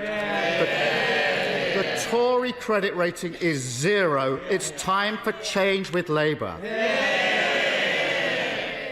And that's what today's budget should have been about. A last chance for the government to show it understands the economic reality of our volatile world. That global supply chains can be weaponised by tyrants like Putin, that a sticking plaster approach to public investment will cost Britain more in the long run, and that trickle-down nonsense means working people pay the price. It could even have been a moment of contrition, a reflection on their fiscal recklessness, an apology, perhaps, for the ridiculous chaos they've inflicted on businesses, communities and investors in this country. And yet still no sustainable industrial strategy, still no national wealth fund to crowd in private investment, still no urgency on speeding up critical infrastructure projects, and no recognition that they have left our standing as a country that always keeps its promises in tatters. And if they don't like that accusation, then look no further than the grotesque spectacle of ducking their responsibility to the victims of infected blood and Horizon scandal. One of the greatest miscarriages of justice in our nation history. Those were the Prime Minister's words just 2 months ago. Today, justice kicked beyond the general election. No, Madam Deputy Speaker. Britain can see exactly who they are. And the reality is there is no path to economic stability, no way to a calmer, less chaotic politics with the party opposite in power, because chaos is now their worldview, a mindset that sees Britain's problems as opportunities they can exploit. Whether, like the Chancellor, that's out of desperation because they can't solve them, or whether, like the members for Fareham or South West Norfolk, they have no intention of solving them whatsoever. For a party this weak and divided, the end result is always the same. A vicious downward spiral. Chaos feeding off decline, decline feeding off chaos, while working people pay the price. The British people know this will not stop. 5 more years and it will only get worse. There will be no change of direction without a change of government. And that leaves Britain a nation in limbo, unable to shake off the Tory chaos that dragged us into recession and loaded the tax burden onto the backs of working people and maxed out the nation's credit card. Britain deserves a government ready to take tough decisions, give our public services an immediate cash injection, stick to fiscal rules without complaint, fight for the living standards of working people and deliver a sustainable plan for growth. So we say to the Chancellor and Prime Minister, it's time to break the habit of 14 years, stop the dithering, stop the delay, stop the uncertainty and confirm May the 2nd as the date of the next general election, because Britain deserves better and Labour are ready.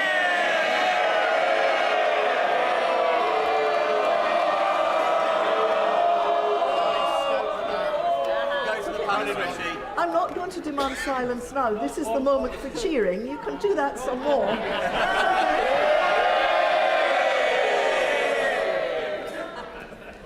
Chairman of the Select Committee, Harriet Baldwin. Thank you, Madam Deputy Speaker. And I know it hasn't been long since we had an autumn statement, but I still think that we heard today that the Leader of the Opposition has no plan. It's not been very long since we had the last forecast from the Office for Budget Responsibility. So I thought it was interesting to read today that in the just over 100 days since they made their last forecast, there have been a lot of changes for the better in the UK economy.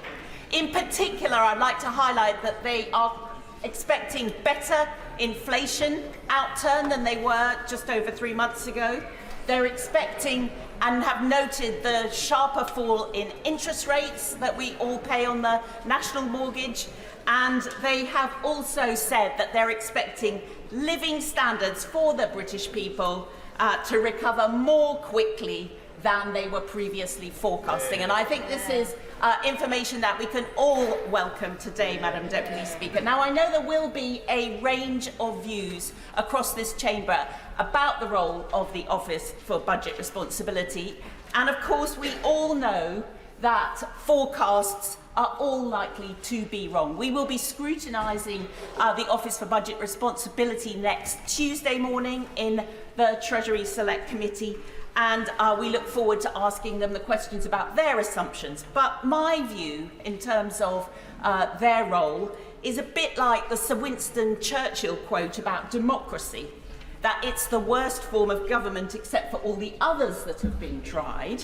So I think that although all economic forecasts are likely to be wrong in some way, and the Office for Budget Responsibility forecasts certainly often will not be the most accurate, I think it's a lot better than the alternative of either the Treasury marking its own homework or indeed better than having a budget with no forecast from the Office for Budget Responsibility at all, because I think it reassures the markets on which we are so dependent for our borrowing. Now, there's obviously been good and even better progress on inflation since the peak of over 11% after Putin's evil invasion of Ukraine. And it's vital that all of today's budget measures are looked at through the lens of the inflation, because we don't want to have anything that could prevent that progress towards 2% that the Bank of England is expecting by the middle of this year. And I think that we heard today from the Chancellor that he has looked through exactly that lens when he has announced the measures today. So there are a range of things that will really help. The 5 pence off the price of fuel at the pump going on for another year will be very helpful to drivers in West Worcestershire and elsewhere in the country. The freeze on alcohol duty will be welcomed in the pubs across West Worcestershire and across the country. And the public sector productivity plan, I think, is crucial to make sure that we get value for money from our public services. Now, when it comes to the second economic objective of growth, I think we can all welcome the fact that employment growth has been so strong that the economy has created over 800 jobs a day over the last 14 years. And at previous fiscal events, we've seen steps in the plan that help grow the productive size of the UK economy, because now that we're at full employment, that becomes incredibly important because it helps sustain non-inflationary growth. So to take one example, Madam Deputy Speaker, in terms of stimulating that all-important investment into the economy, the big announcement a year ago was the full expensing of investment, and indeed that was made permanent at the autumn statement. Today we heard it's going to be extended to leased assets as well. And what the BBC in their fact check has noticed, that when this was first announced, it was expected that the economy would benefit greatly. The Chancellor said its impact on the economy will be huge. And the Office for Budget Responsibility said it would increase business investment by 3% a year. Well, in fact, since the policy came into force on the 1st of April, we've seen the level of business investment for the whole of the year last year was 6.1% higher than it was in 2022. So we heard today some more welcome steps that will increase business investment and other investment into the UK economy. Whether it was the tax reliefs in some of the creative industries, whether it was the announcement for British ISAs, which should encourage more investment and long-term investment into our economy, the Back to Work plan, the childcare plan. There were lots of other measures that will unlock growth. I will give way. For giving way, but I just wonder if she thinks that the Chancellor, indeed herself, is being a little bit complacent over the issue of investment, because although it's true that business investment is higher now than it was in 2010, it's still the lowest in the G7 and amongst the lowest in the OECD.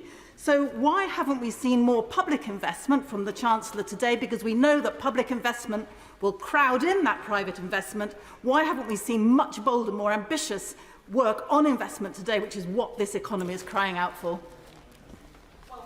Today from the Chancellor about how strong the growth in UK investment has been. We've heard additional investment in terms of the productivity of our National Health Service, and we also heard, and I think this is absolutely crucially important, measures that will increase the attractiveness in investment in some of the fastest growing sectors across this economy.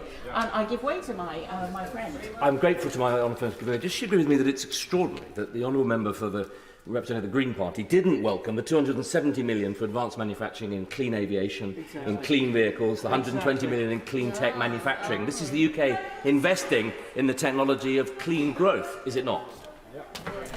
Well, it is indeed, and I'm glad that my honourable friend welcomes it, even if it was not welcomed by the representative of the Green Party. I think that what we can see in terms of, if I just make a little, do you want to talk on investment? I want to just take her back to what she just said about the investment in childcare, and remind her, of course, that this week brings International Women's Day, and that cost of childcare is such an important issue for so many mums in this country. And of course it was the Conservatives who rolled out the 30 hours of free childcare. It's the Conservatives who are rolling out free childcare to 2-year-olds and 9-month-olds. And we absolutely must welcome that additional investment for childcare, and indeed in families through the support and child benefit that will help mums to get into well-paid jobs. I wholeheartedly endorse what my honourable friend has said, and she is absolutely right to point to the importance of this investment in childcare in helping female employment growth. And female employment growth has already been remarkably strong over the last 14 years, and I'm confident that these measures will make further progress in increasing the non-inflationary growth capacity of the UK economy. I think there were other measures that are announced today that will help on the growth front. I think cutting national insurance again is also a smart way to help growth. It not only adds money into working people's pockets, of 27 million people across this country will see an extra £900 a year in terms of money in their bank accounts, but it will also make work more attractive. And we've heard from the Office for Budget Responsibility that actually it's cutting national insurance that has the biggest marginal impact in bringing people back into work. 94,000 from the last cut. It'll be interesting to see whether they continue to expect that to have a significant impact. It's a really smart way to cut taxes for working people. And another point that I'd like to make about it is that it's UK-wide, so that it will be felt in Scotland as well. In terms of debt falling, Madam Deputy Speaker, we can see that the bond markets have stabilised. The Office for Budget Responsibility numbers confirm that progress in terms of debt. I want to just bring the House's attention to a report that we just recently published in our committee that focuses on the Bank of England and its quantitative tightening. They themselves are selling £100 billion of gilts into the market over the course of this year. They've acknowledged that this actually increases the cost to the exchequer of borrowing by probably about 1/10 to 1/4 of a percentage point. And so I think as a cross-party committee, we wanted to flag up the impact that that could potentially have and send a message to the Bank of England, the independent Bank of England, about some of the ways in which quantitative tightening does have an impact on the real economy. And as a cross-party committee, we obviously are never going to agree on the level or scope of taxes between us, but one of the things that we do have unanimity, does he want to come on the fact that the rate of tax is higher in Scotland? What I do want to raise is the issue of quantitative easing that she's just highlighted, because there's obviously going to be a very significant supply of gilts over the course of the coming period, and that obviously is going to have an impact on the gilt market, on yields that are there, and of course it will influence the Bank of England and what happens in the interest rate cycle. And crucially, out of all of that, it's going to make it pretty difficult in the coming period to see any material growth in money supply, particularly M4. That is going to impact growth, given where we are. Well, I'm sorry he didn't acknowledge that income tax is higher in Scotland, but he does make a very good point about quantitative tightening and its impact on the real economy, and it is potentially out there as a factor that can have a real impact, and we will be watching it very closely on our committee. We're, as a cross-party committee, never going to agree on the level and scope of taxes, but we do agree that the tax system is too complicated. We have a very complicated tax system in this country with well over 1,000 different tax reliefs. But I do think that despite the abolition of the Office for Tax Simplification, there have been some major tax simplifications under this Chancellor. We've heard about the way in which he eliminated in the autumn statement the national insurance class. We've heard about how he has simplified the lifetime allowance for pensions. And we also have heard today that he has started to tackle some of the very perverse cliff edges, high marginal tax rates and disincentives to work that do exist throughout the tax system. By raising the VAT tax threshold, he has helped small businesses who may hold back because they don't want to go through that. And in terms of universal credit, we've done so much over the years to reduce those high marginal tax rates and disincentives. And so it was great to hear the Chancellor today really focus on addressing this high income child benefit charge. Yeah. When we brought it in, and I voted for it at the time, £50,000 a year was a high rate of income. With the progress in terms of higher incomes, the median income in those days was about 22,000. Now the median income is about 35,000. And so £50,000 these days is not more than about 40% over the median income. And that's why it was absolutely right today that the Chancellor recognised that in his budget statement. And he has made the taper that much less of a disincentive to people taking on work above that income level. Of course, I'd have loved to have seen him do even more, but I am very grateful for what he has done. Did someone try and intervene on me? Was that, no, I was just hallucinating there. Right, I will come to a rapid close then, because, Madam Deputy Speaker, what I want to say is that it is clear that on this side of the House, there is a plan. It is clear that there is a plan to get inflation down. It is clear there's a plan for increasing the growth rate and the growth capacity of the UK economy without sparking inflation again. And it's clear that there is a plan to get debt falling. And I think we can all see that that plan is working. I think we should stick to that plan and not go back to square one. Before I call the spokesman for the SNP, it might be helpful for members. It's all right, everyone could sit down now. It might be helpful for honourable members to know that I hope to be able to manage the debate, certainly at the beginning, without a formal time limit. And if everybody speaks for around 6 to 7 minutes, then we will manage that without a formal time limit. If we can't quite manage that, we will put on a formal time limit, which will begin with around 7 minutes, but will reduce as the day goes on. I now call the spokesman for the SNP, Drew Hendry. Thank you very much, Madam Deputy Speaker. And traditional at this point, I would thank the Chancellor for advance sight of his redacted statement. But having seen the statement, I realise I was given an entirely different redacted document. But not to worry, Madam Deputy Speaker. We've seen all the details in the press over the past day or so. You know, seeing those unredacted words is nice, but not essential for this response. I can also thank the Chancellor for the courtesy of staying, unlike some of his colleagues, in the chamber to listen to the words of the third party here. It doesn't happen all the time, but I think it's very, very good practice for a party that might well be in the position of third party after the next election. Madam Deputy Speaker, the Chancellor during his autumn statement said that was a statement for growth. But what have we seen since his autumn statement? Growth has gone down. It's grown into recession, in fact. And the OBR are saying today, having steadily declined since early 2022, real GDP per person is forecast to trough at 1.25% below its pre-pandemic peak in the first half of 2024. So that was not a statement for growth, and this is not a budget for growth.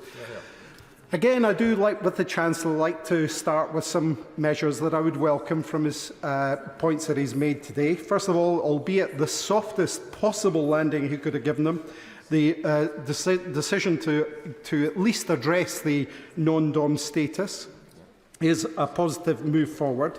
The changes to child benefit, and here we must give credit to Paul Lewis, who's campaigned on this, and indeed, similar to the press, Paul Lewis has tweeted today that he was tipped off by the Chancellor that this was coming, so that's very good as well. The lifetime ISAs move is welcome. The R&D support for aerospace, although the smallest possible step that could have been taken in investment in this industry, again, is something to be welcomed, as is for any further investment in life sciences with this. The Chancellor has put a lot of store on productivity in his speech today. He's going to solve everything with productivity. Yet if we look back over the past 14 years, and indeed before that, one of the things that the UK has been exceptionally poor at is productivity. It hasn't budged at all. So I don't see how the Chancellor, productivity, look at the figures for Scotland. He's saying, what about Scotland? Look at the figures for Scotland over the past 14 years and we can have that debate. He said earlier that vacancies would be easy to fill with immigration. This is the party who imposed Brexit, joined by the Labour Party and now the Lib Dems, and stopped free movement. Of course it would be easy to fill vacancies with people, skilled people who want to do the jobs that we have, who want to fill those vital jobs in tourism, hospitality, the National Health Service, the Care Service, and across many other sectors. But of course that's been taken away by this place. Now, his national insurance cuts today are already being measured by the economists who are looking at this, to point out that the gains will be cancelled, as was last time, by the freeze on thresholds. There's very, very little for people on low incomes, zero for 17.8 million people on less than £12,750. So there is not a lot of sense in the measure that he's taken. He also boasted about the fact of taking over with inflation at 11%, but I think it's important for us to remember the Tory government was in charge when inflation was at 11%. It is their child, this problem with inflation. And they also suggest that somehow 4% is a triumph. 4% is still 4% inflation. Prices still go up. This is, let's face it, this is a last-ditch, tone-deaf approach to desperately try to recover in the polls. It's the embodiment of the Tory party before the people. Where are the real measures that have real impact on the cost of living? The one thing that people need the most direct help with. For those living in fear of the energy bill, being told once again that their direct debits are increasing, slicing more off their take-home pay, none of this is more than cold comfort. To those people staring in disbelief as they realise that their shopping bills are more than 25% higher than they were a couple of years ago, this will stick in their throats. To those trust to their new much higher mortgages and rents directly because of reckless decisions of this place, the walls are closing in for them. And on public services, he's failed people again. Paul Johnson of the IFS noted that the Chancellor would have to explain how public services already on their knees could possibly take more cuts. So let's not forget the £19 billion he slashed from public spending in the autumn statement. They also noted the economic case for tax cuts is weak. The public finances remain in a poor position. And the Chancellor is, in his budget today, promoting a further £20 billion cut, according to the IFS. Public services have already been left struggling after 14 years of underfunding, 14 years of economic chaos and blunder from mini-budgets to Brexit, colossal wastes of hundreds of billions of pounds and fraud and cronyism. Public finances are now so pared to the bone that we can see the marrow. Is it any wonder that a growing number of English councils, one by one, with a Tory, Labour or Lib Dem run, are now effectively bankrupt? People in Scotland needed a budget that delivered funding that would have allowed investment for our public services, real investment in the NHS that supports families, a budget that supports families with the cost of living taken into account and properly invests in green energy, not another austerity Chancellor taking an even bigger axe to investment than his predecessors. When it does come to that election in Scotland, they will have their say and they will have their choice. It's a clear choice between SNP calls to invest in public services and the economy and in our communities, in our town centres and city centres, in our manufacturing future, in our rural areas, in our tourism industry, in our food and drink sector, in the priorities they hold, in the values that they hold dear. These will be the major dividing lines at the general election. The Scottish Government is committed to protecting people from some of the worst Westminster policies and is making a real difference to the lives of people in Scotland despite their limited powers. The Prime Minister might be under the impression that the cost of living crisis is easing, but that assessment will be a slap in the face for households across Scotland who are still facing the consequences of over a decade of Tory cuts and mismanagement of the economy. People will see straight through attempts by the Chancellor to make up for falling living standards and underfunded public services and wage stagnation with this poorly timed national insurance cut that for most households won't improve their overall standard of life. And leaving aside his failure to deal with the fiscal drag, which, as I said, wipes out much of the benefit of the NI cuts, leaving aside the vast inequality in both benefits to the better off by his actions and the geographical effect that means London benefits much more than anywhere else, he can't escape the fact that the government has now imposed the highest tax burden since the end of World War II. And I want to tackle the issues of tax in Scotland. It comes there. In Scotland, our progressive moves that mean that not only do the majority of people pay less tax, but they also pay far lower council tax than in England. They're supported with free prescriptions, don't have to pay tuition fees and get the game-changing Scottish Child Payment and more. Doing what is right, investing in our people, not leaving them high and dry. Whilst the Tories cut public funding in England, the Scottish Government's progressive approach to income tax has worked to raise a significant revenue to invest in public services in Scotland. The Scottish Government's tax regime means that on average households in the lower half of the income distribution are £400 better off a year than they would be in the rest of the UK. Around 58% of households are better off under the Scottish tax and social security system than they would be in the rest of the UK. Taking a different progressive course on income tax in Scotland means that in 24-25, the Scottish Fiscal Commission estimates that the Scottish Government will have around £1.5 billion of additional revenues compared to if it had followed the UK Government's tax policies. The Scottish Government continues to reaffirm their social contract with the Scottish people, with people across Scotland reaping the benefits through, as I've said, free prescription, free university tuition, free school meals, free bus travel for the under-22s, free dental care until 26, publicly owned rail services and free childcare for 2-, 3- and 4-year-olds, and 7 additional welfare payments, including, as I've noted, the revolutionary Scottish Child Payment. Now, before I move on to other matters, let's just talk about the economy and the other measure that that the Chancellor mentioned today, which was freezing the tax on Scotch whisky. As in the autumn statement, you'd say that is not enough. This is a massive industry to Scotland. It's a massive export for both Scotland in terms of food and drink and indeed the UK, and yet it's still taxed at 70-odd%. They needed a cut in that tax today in order to deliver what they could do. And the fact that it wasn't addressed in the budget is a shame on them. Austerity is an ever-decreasing circle, and it's fiscal madness to pursue the same policies that have been failing so obvious for many years. Yet none of these parties can bear to face the truth that for an economy to grow, it needs proper investment, for public services to deliver, to free up the potential of our people. They need to be supported, not asset-stripped and starved of those resources.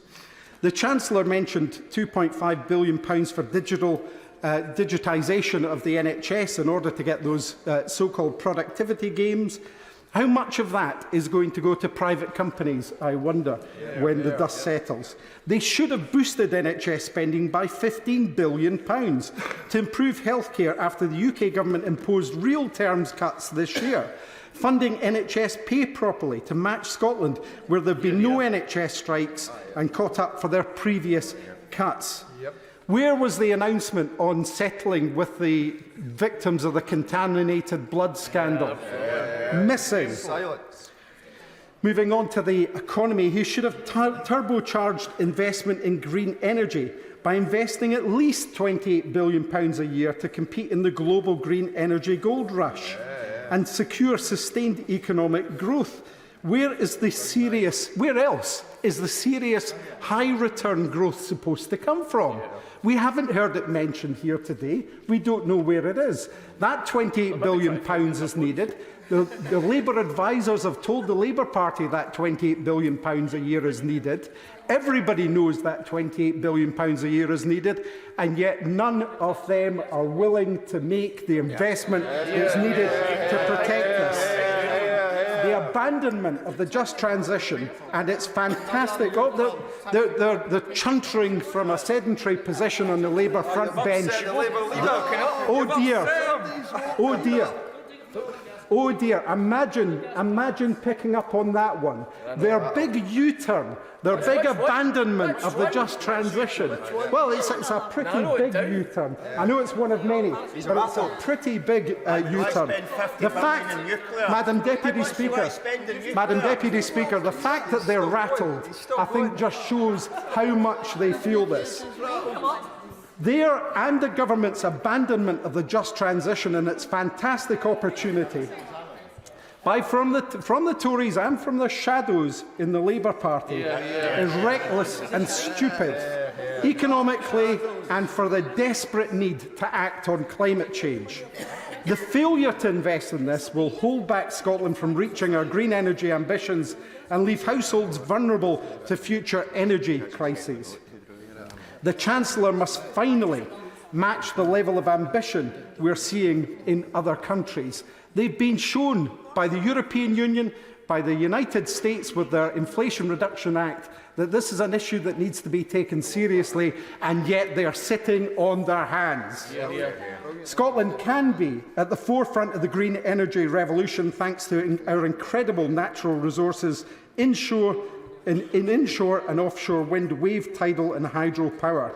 But with Labour and the Tories intent on pulling the rug from under the industry's feet, we risk seeing yet another generation of energy potential wasted by Westminster.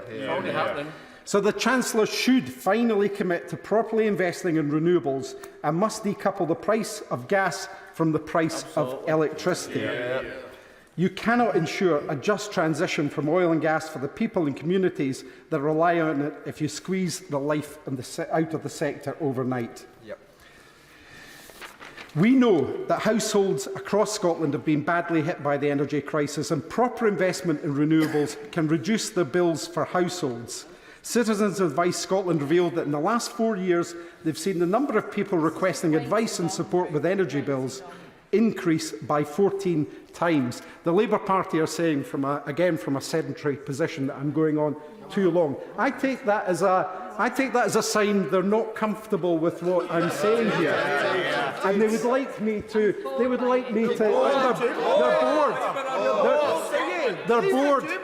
They're bored by the just transition. They're bored by the cost of energy that people have to bear.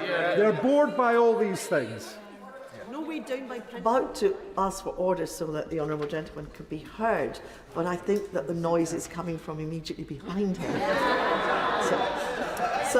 But as I have, the honourable gentleman mustn't shout at me. You can shout at other people, but don't shout at me. Drew Hendry.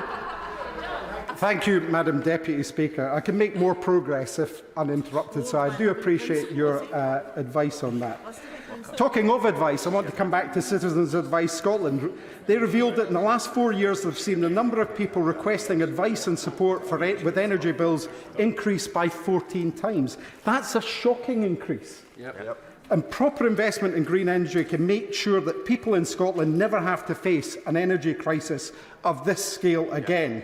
Now, you could have, as I said, helped families with the cost of living by scrapping grossly unfair and unequal energy bill standing charges and using a £12 billion wealth tax to fund a £400 annual energy discount for households, reintroduced mortgage interest tax relief, capped supermarket food prices and matched the Scottish Child Payment UK-wide. It could have boosted UK finances, but he chose not to.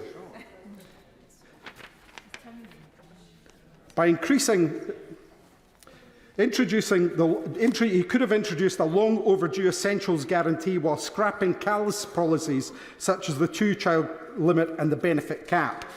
And of course, one of the most game-changing things he could have done is finally give up on the failed experiment that has been Brexit, rejoin the EU single market and deliver economic growth. Now, the Chancellor must support businesses and introduce measures to support tourism and the hospitality industries. We know that businesses have faced a very challenging period with COVID, Brexit and increased costs from all sides, making life more difficult for people across Scotland. That's why the SNP are calling on the Chancellor to reduce the rate of VAT for the tourism and hospitality sector. It's not too late for him to do that, to reinstate VAT-free shopping for international visitors, and to implement VAT-free streets to support struggling town centres and high streets.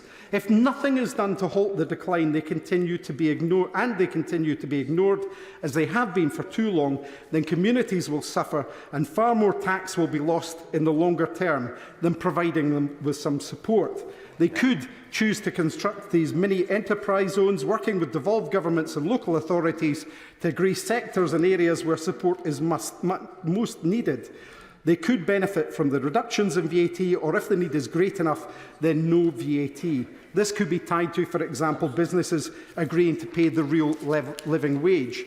As the Chief Executive of Marks and Spencer said yesterday, he's described operating under the current government as like, and I quote, running up a downwards escalator with a rucksack on your back. If the government can roll out free ports, then why not free ports for people? They could reduce, as I've said, alcohol duty for whisky and other spirits and support Scotland's thriving whisky sector that adds £7.1 billion to the UK economy. Businesses in Scotland can no longer afford to be held back by the UK's low-growth economy. So the Chancellor should bring in measures to support businesses that have been left paying the price for the UK government's disastrous Brexit. It's clear that the SNP is the only party committed to rejoining the EU and giving Scottish businesses the chance to access goods and talent from our 27 closest neighbours.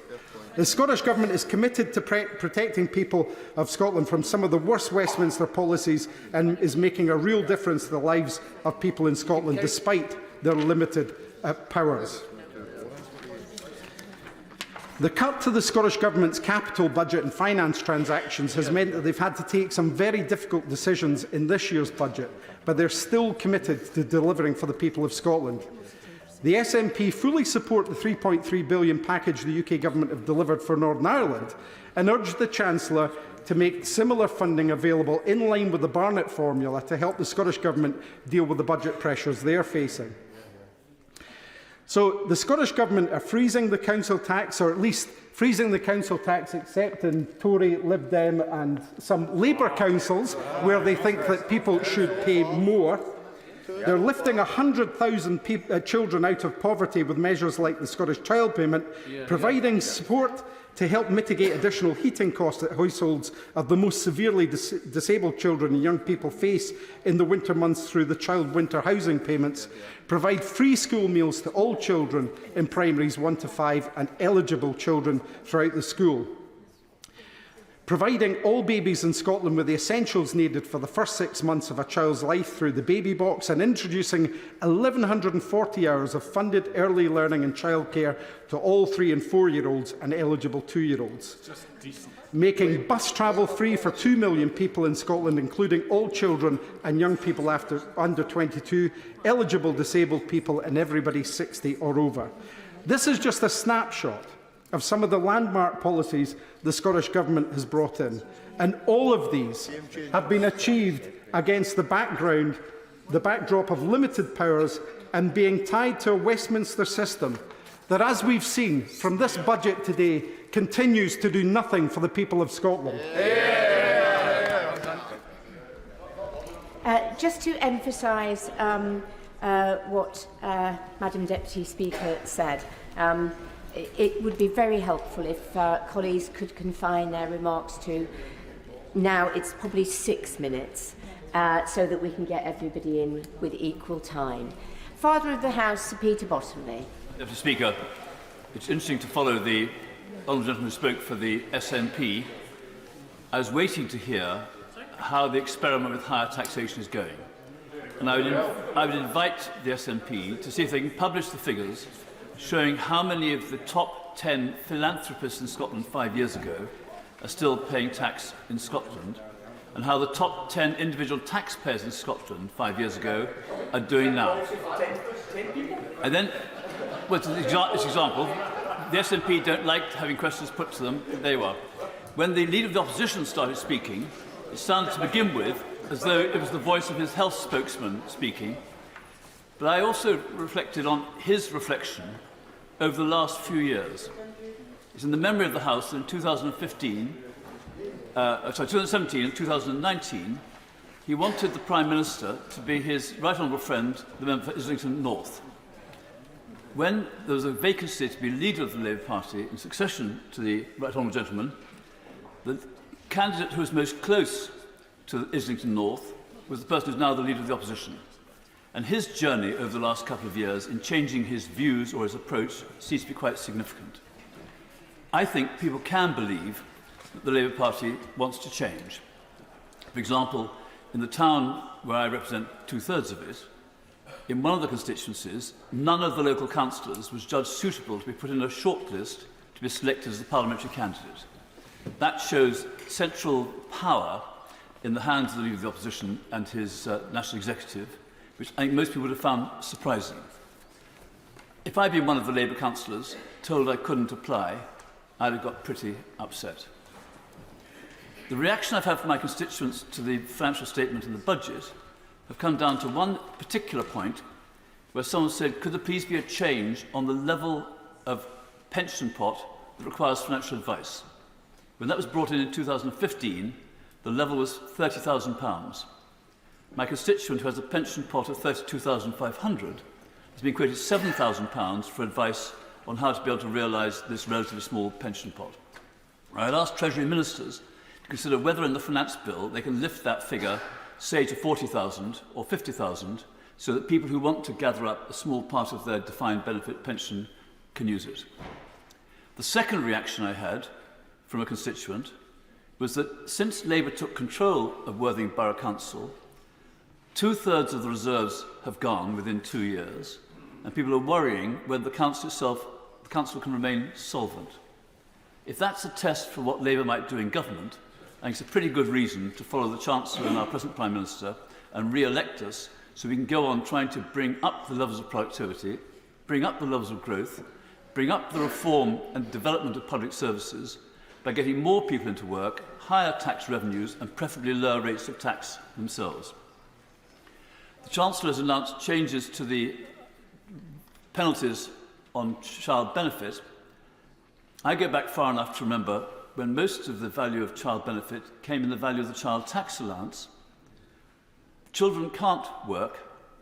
If I had a dependent pensioner in my household, there'd be an income coming with them. For any family who has a child under working age, they ought to be able to get the kind of support so over a family life cycle, you receive support when you need it and you pay back when you're more dependent or able to work. And I hope we can move to a stage where the whole of that child benefit penalty goes completely. There's no philosophical justification, there's no economic justification. It was an error, and I hope I voted against it when it came in. I probably did, you know. I'm that sort of person. There are many other things on the environmental side, which I won't go into because of the limitations on time. I hope that the proposed district heating scheme, which the government wants to have as one of their flagship projects supported by the local authority, can go ahead. There's a problem now with the cost of lane rental and putting hot pipes under our roads.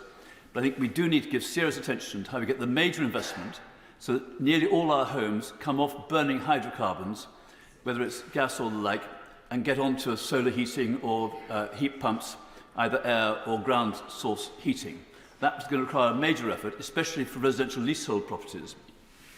And my concluding point is the Chancellor announced more money for more free schools. I hope one of them will be the SEND school proposed in Worthing, in the new Durrington estate.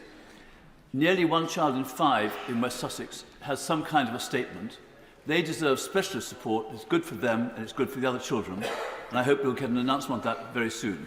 Having said that, I welcome the government's plans. I think those who say that Labour will take us back to square one are exactly right. Dame Angela Eagle. Madam Deputy Speaker, I think this was a budget entirely focused on the electoral prospects of the Conservative Party, not the needs of the country or our people. And so the Chancellor decided his only chance to get them through that election was to trumpet so-called tax cuts. But the tax burden is actually going up.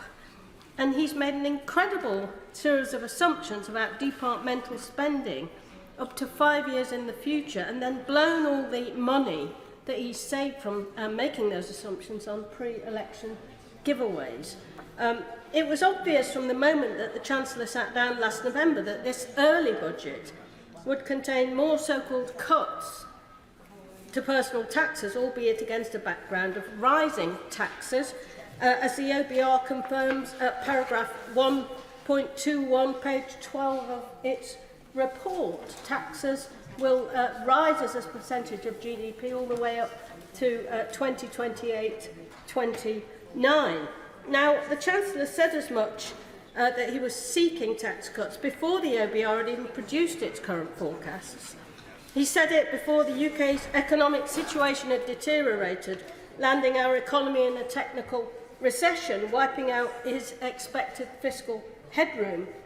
And he hinted at tax cuts before it emerged that our economy is now smaller than it was when the Prime Minister first walked into Downing Street. So in recent days we've observed the Chancellor and Prime Minister engaged in an edifying, increasingly frantic search for tax rises and future spending cuts to top up the kitty for personal tax giveaways. And they've come up with a vape tax, changes to non-dom status, which were proposed by Labour and long ridiculed by the Chancellor himself. And perhaps the Minister, when he replies, will indicate whether those that no longer pay non-dom no longer have non-dom tax status will actually pay inheritance tax.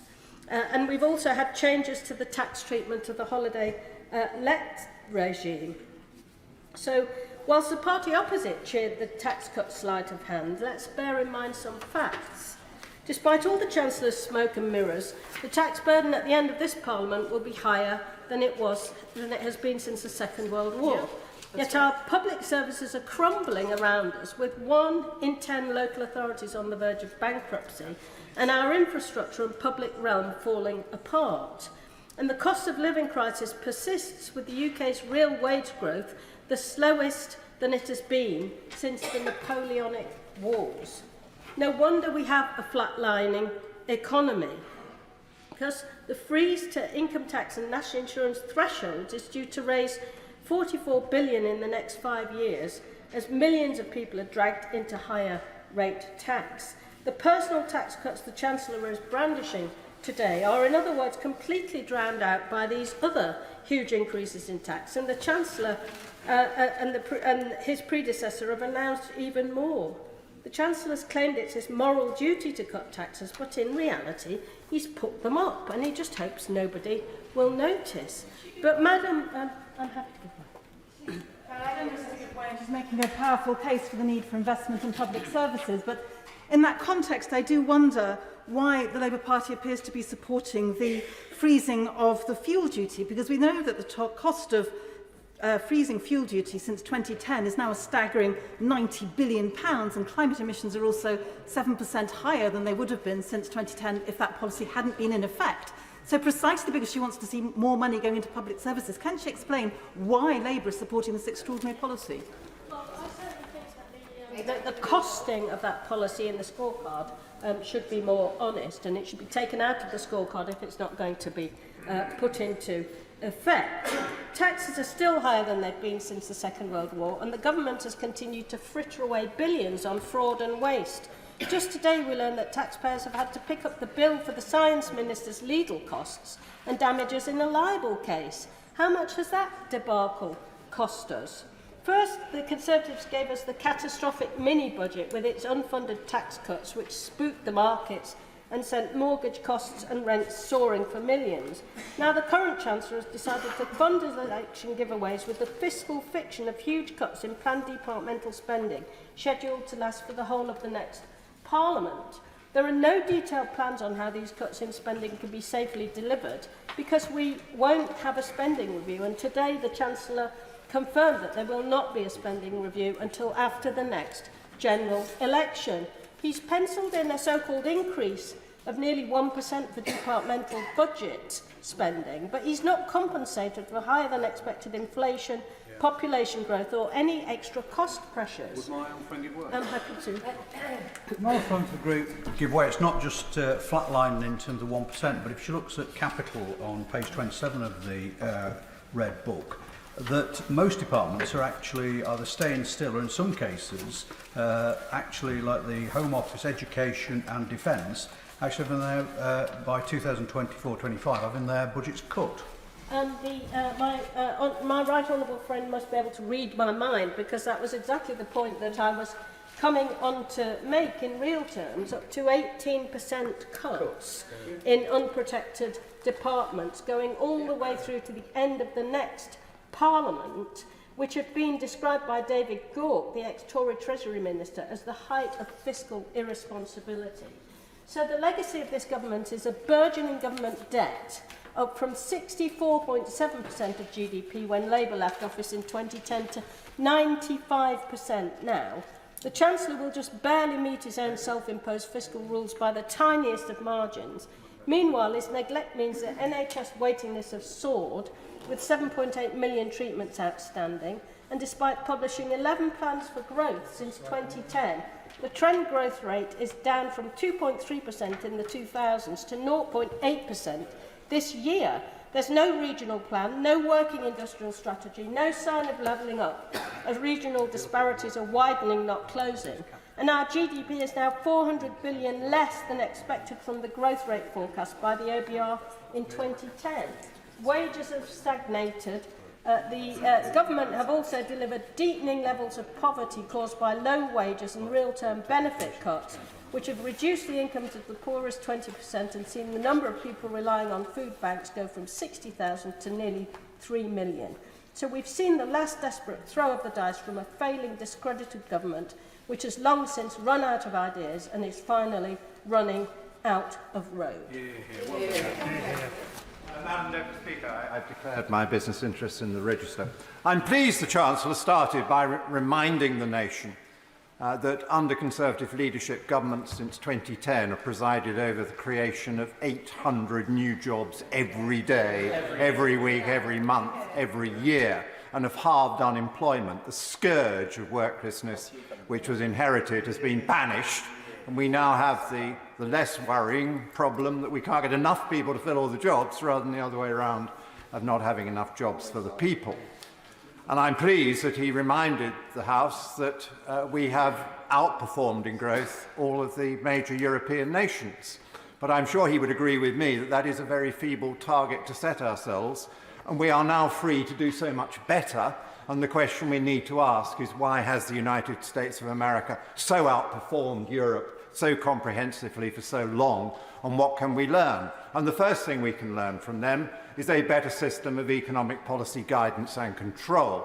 The requirements on the Federal Reserve Board, their central bank, is a balanced mandate. It is not just the 2% inflation, which is a very necessary target, which we share, but also they are to promote growth and growth in employment, so they understand the trade-offs and can adjust the policy accordingly.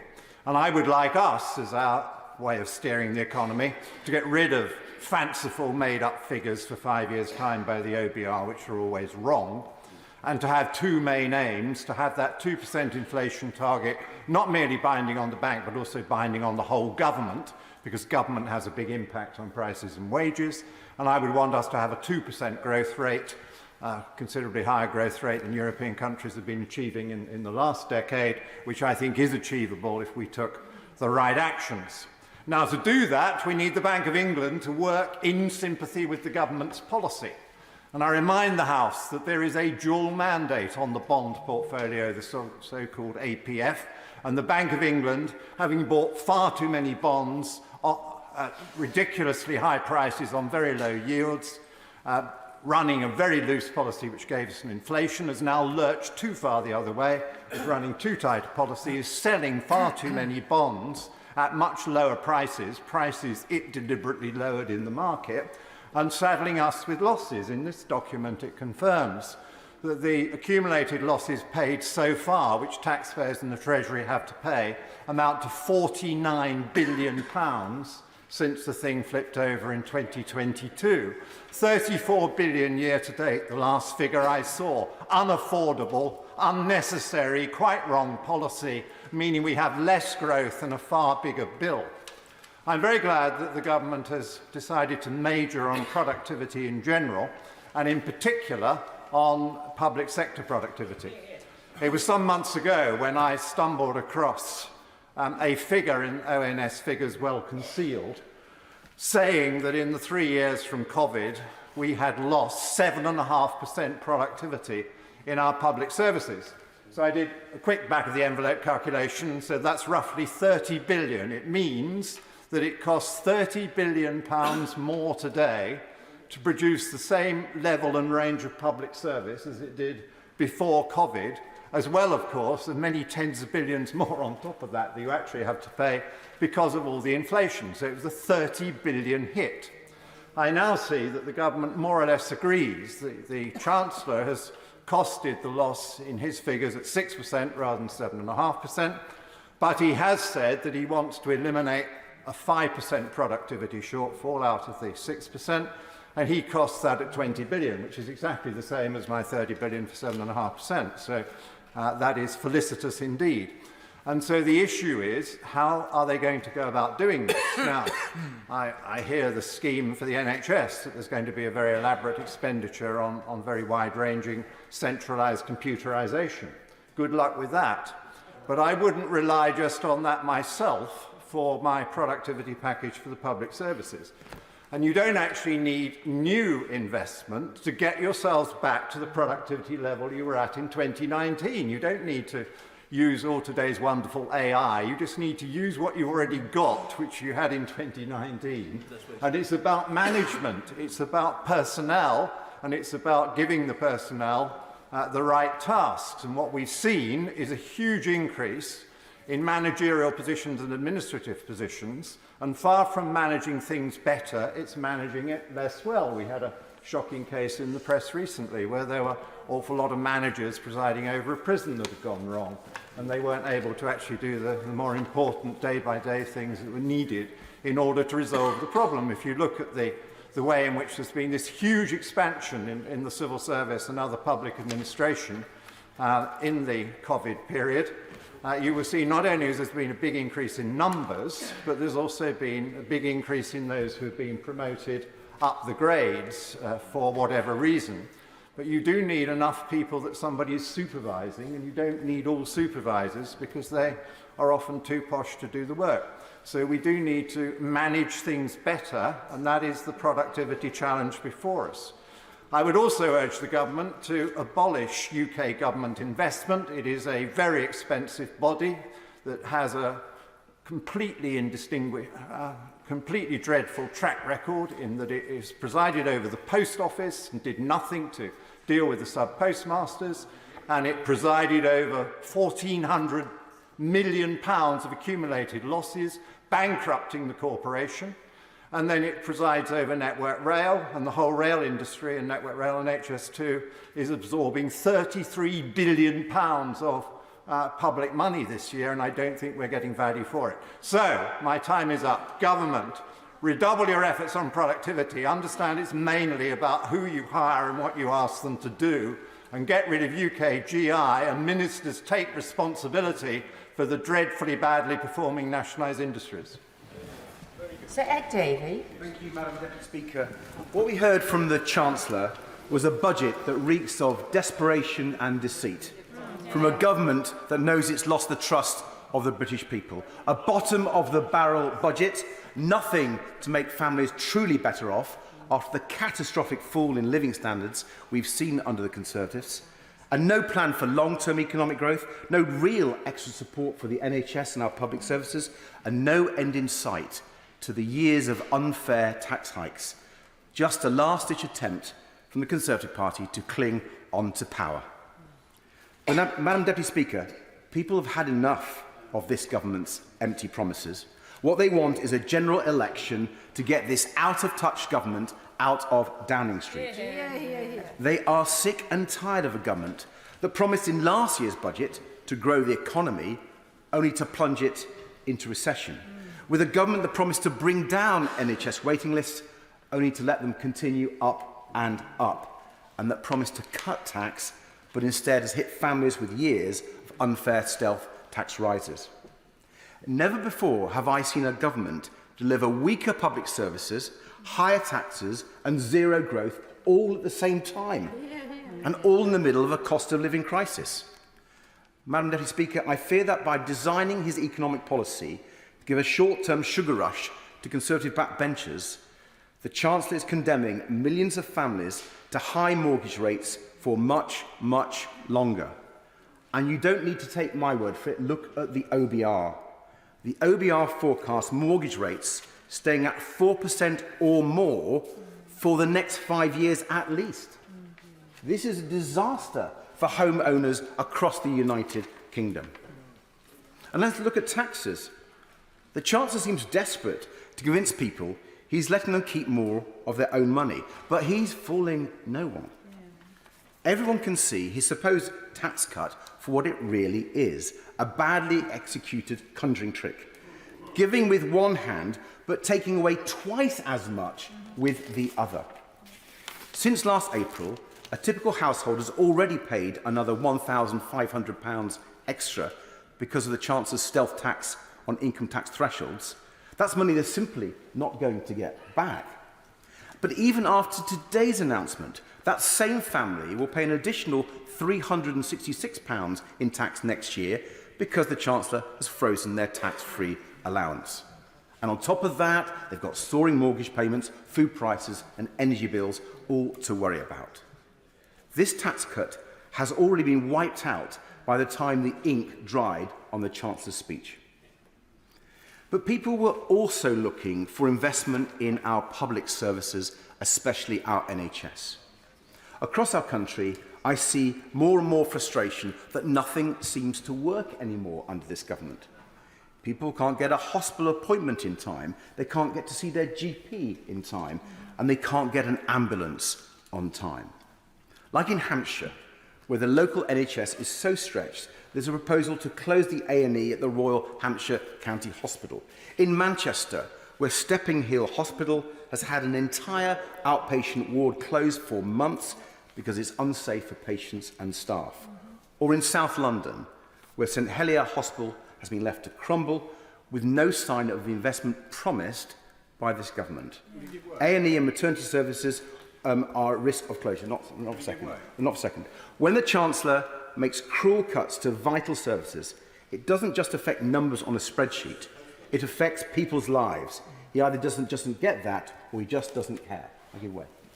I'm hearing what the right gentleman was saying about investment, but he was actually part of a coalition from 2010 to 2015, which savagely cut services in the North East, including local government expenditure and health expenditure and others, which is now having to be picked up because the austerity has continued. Does he take any responsibility for his role in where we're at with some of these crumbling infrastructure?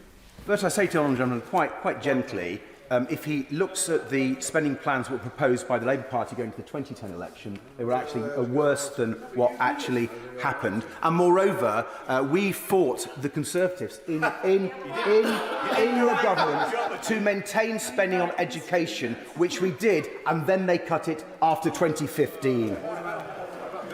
Madam Deputy Speaker, if we look now at the economy, perhaps the most out-of-touch claim by the Chancellor is that the economy is turning a corner. The only corner the economy is turning under this government is from stagnation to recession. They left our economy smaller than it was in 2022 when the Prime Minister took office. The best growth rate they've achieved in the last 3 quarters of 2023 is 0%.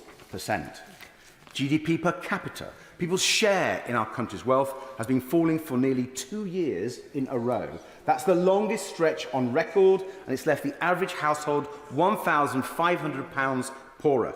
And there's worse to come, Madam Deputy Speaker. Nearly 5 million mortgage holders will soon see their repayments skyrocket by an average of £240 a month due to the high interest rates. This is the government's real track record, a recession made in Downing Street with no hint of a chance to turn things around. The Chancellor could have stood up today and given people a fair deal. He could have cancelled the unfair tax hike he's planned for April and raised the tax-free personal allowance. He could have properly funded the NHS to bring down waiting lists and let more people return to work, helping to grow our economy. He could have championed unpaid carers and raised the carers allowance. He could have supported people with the cost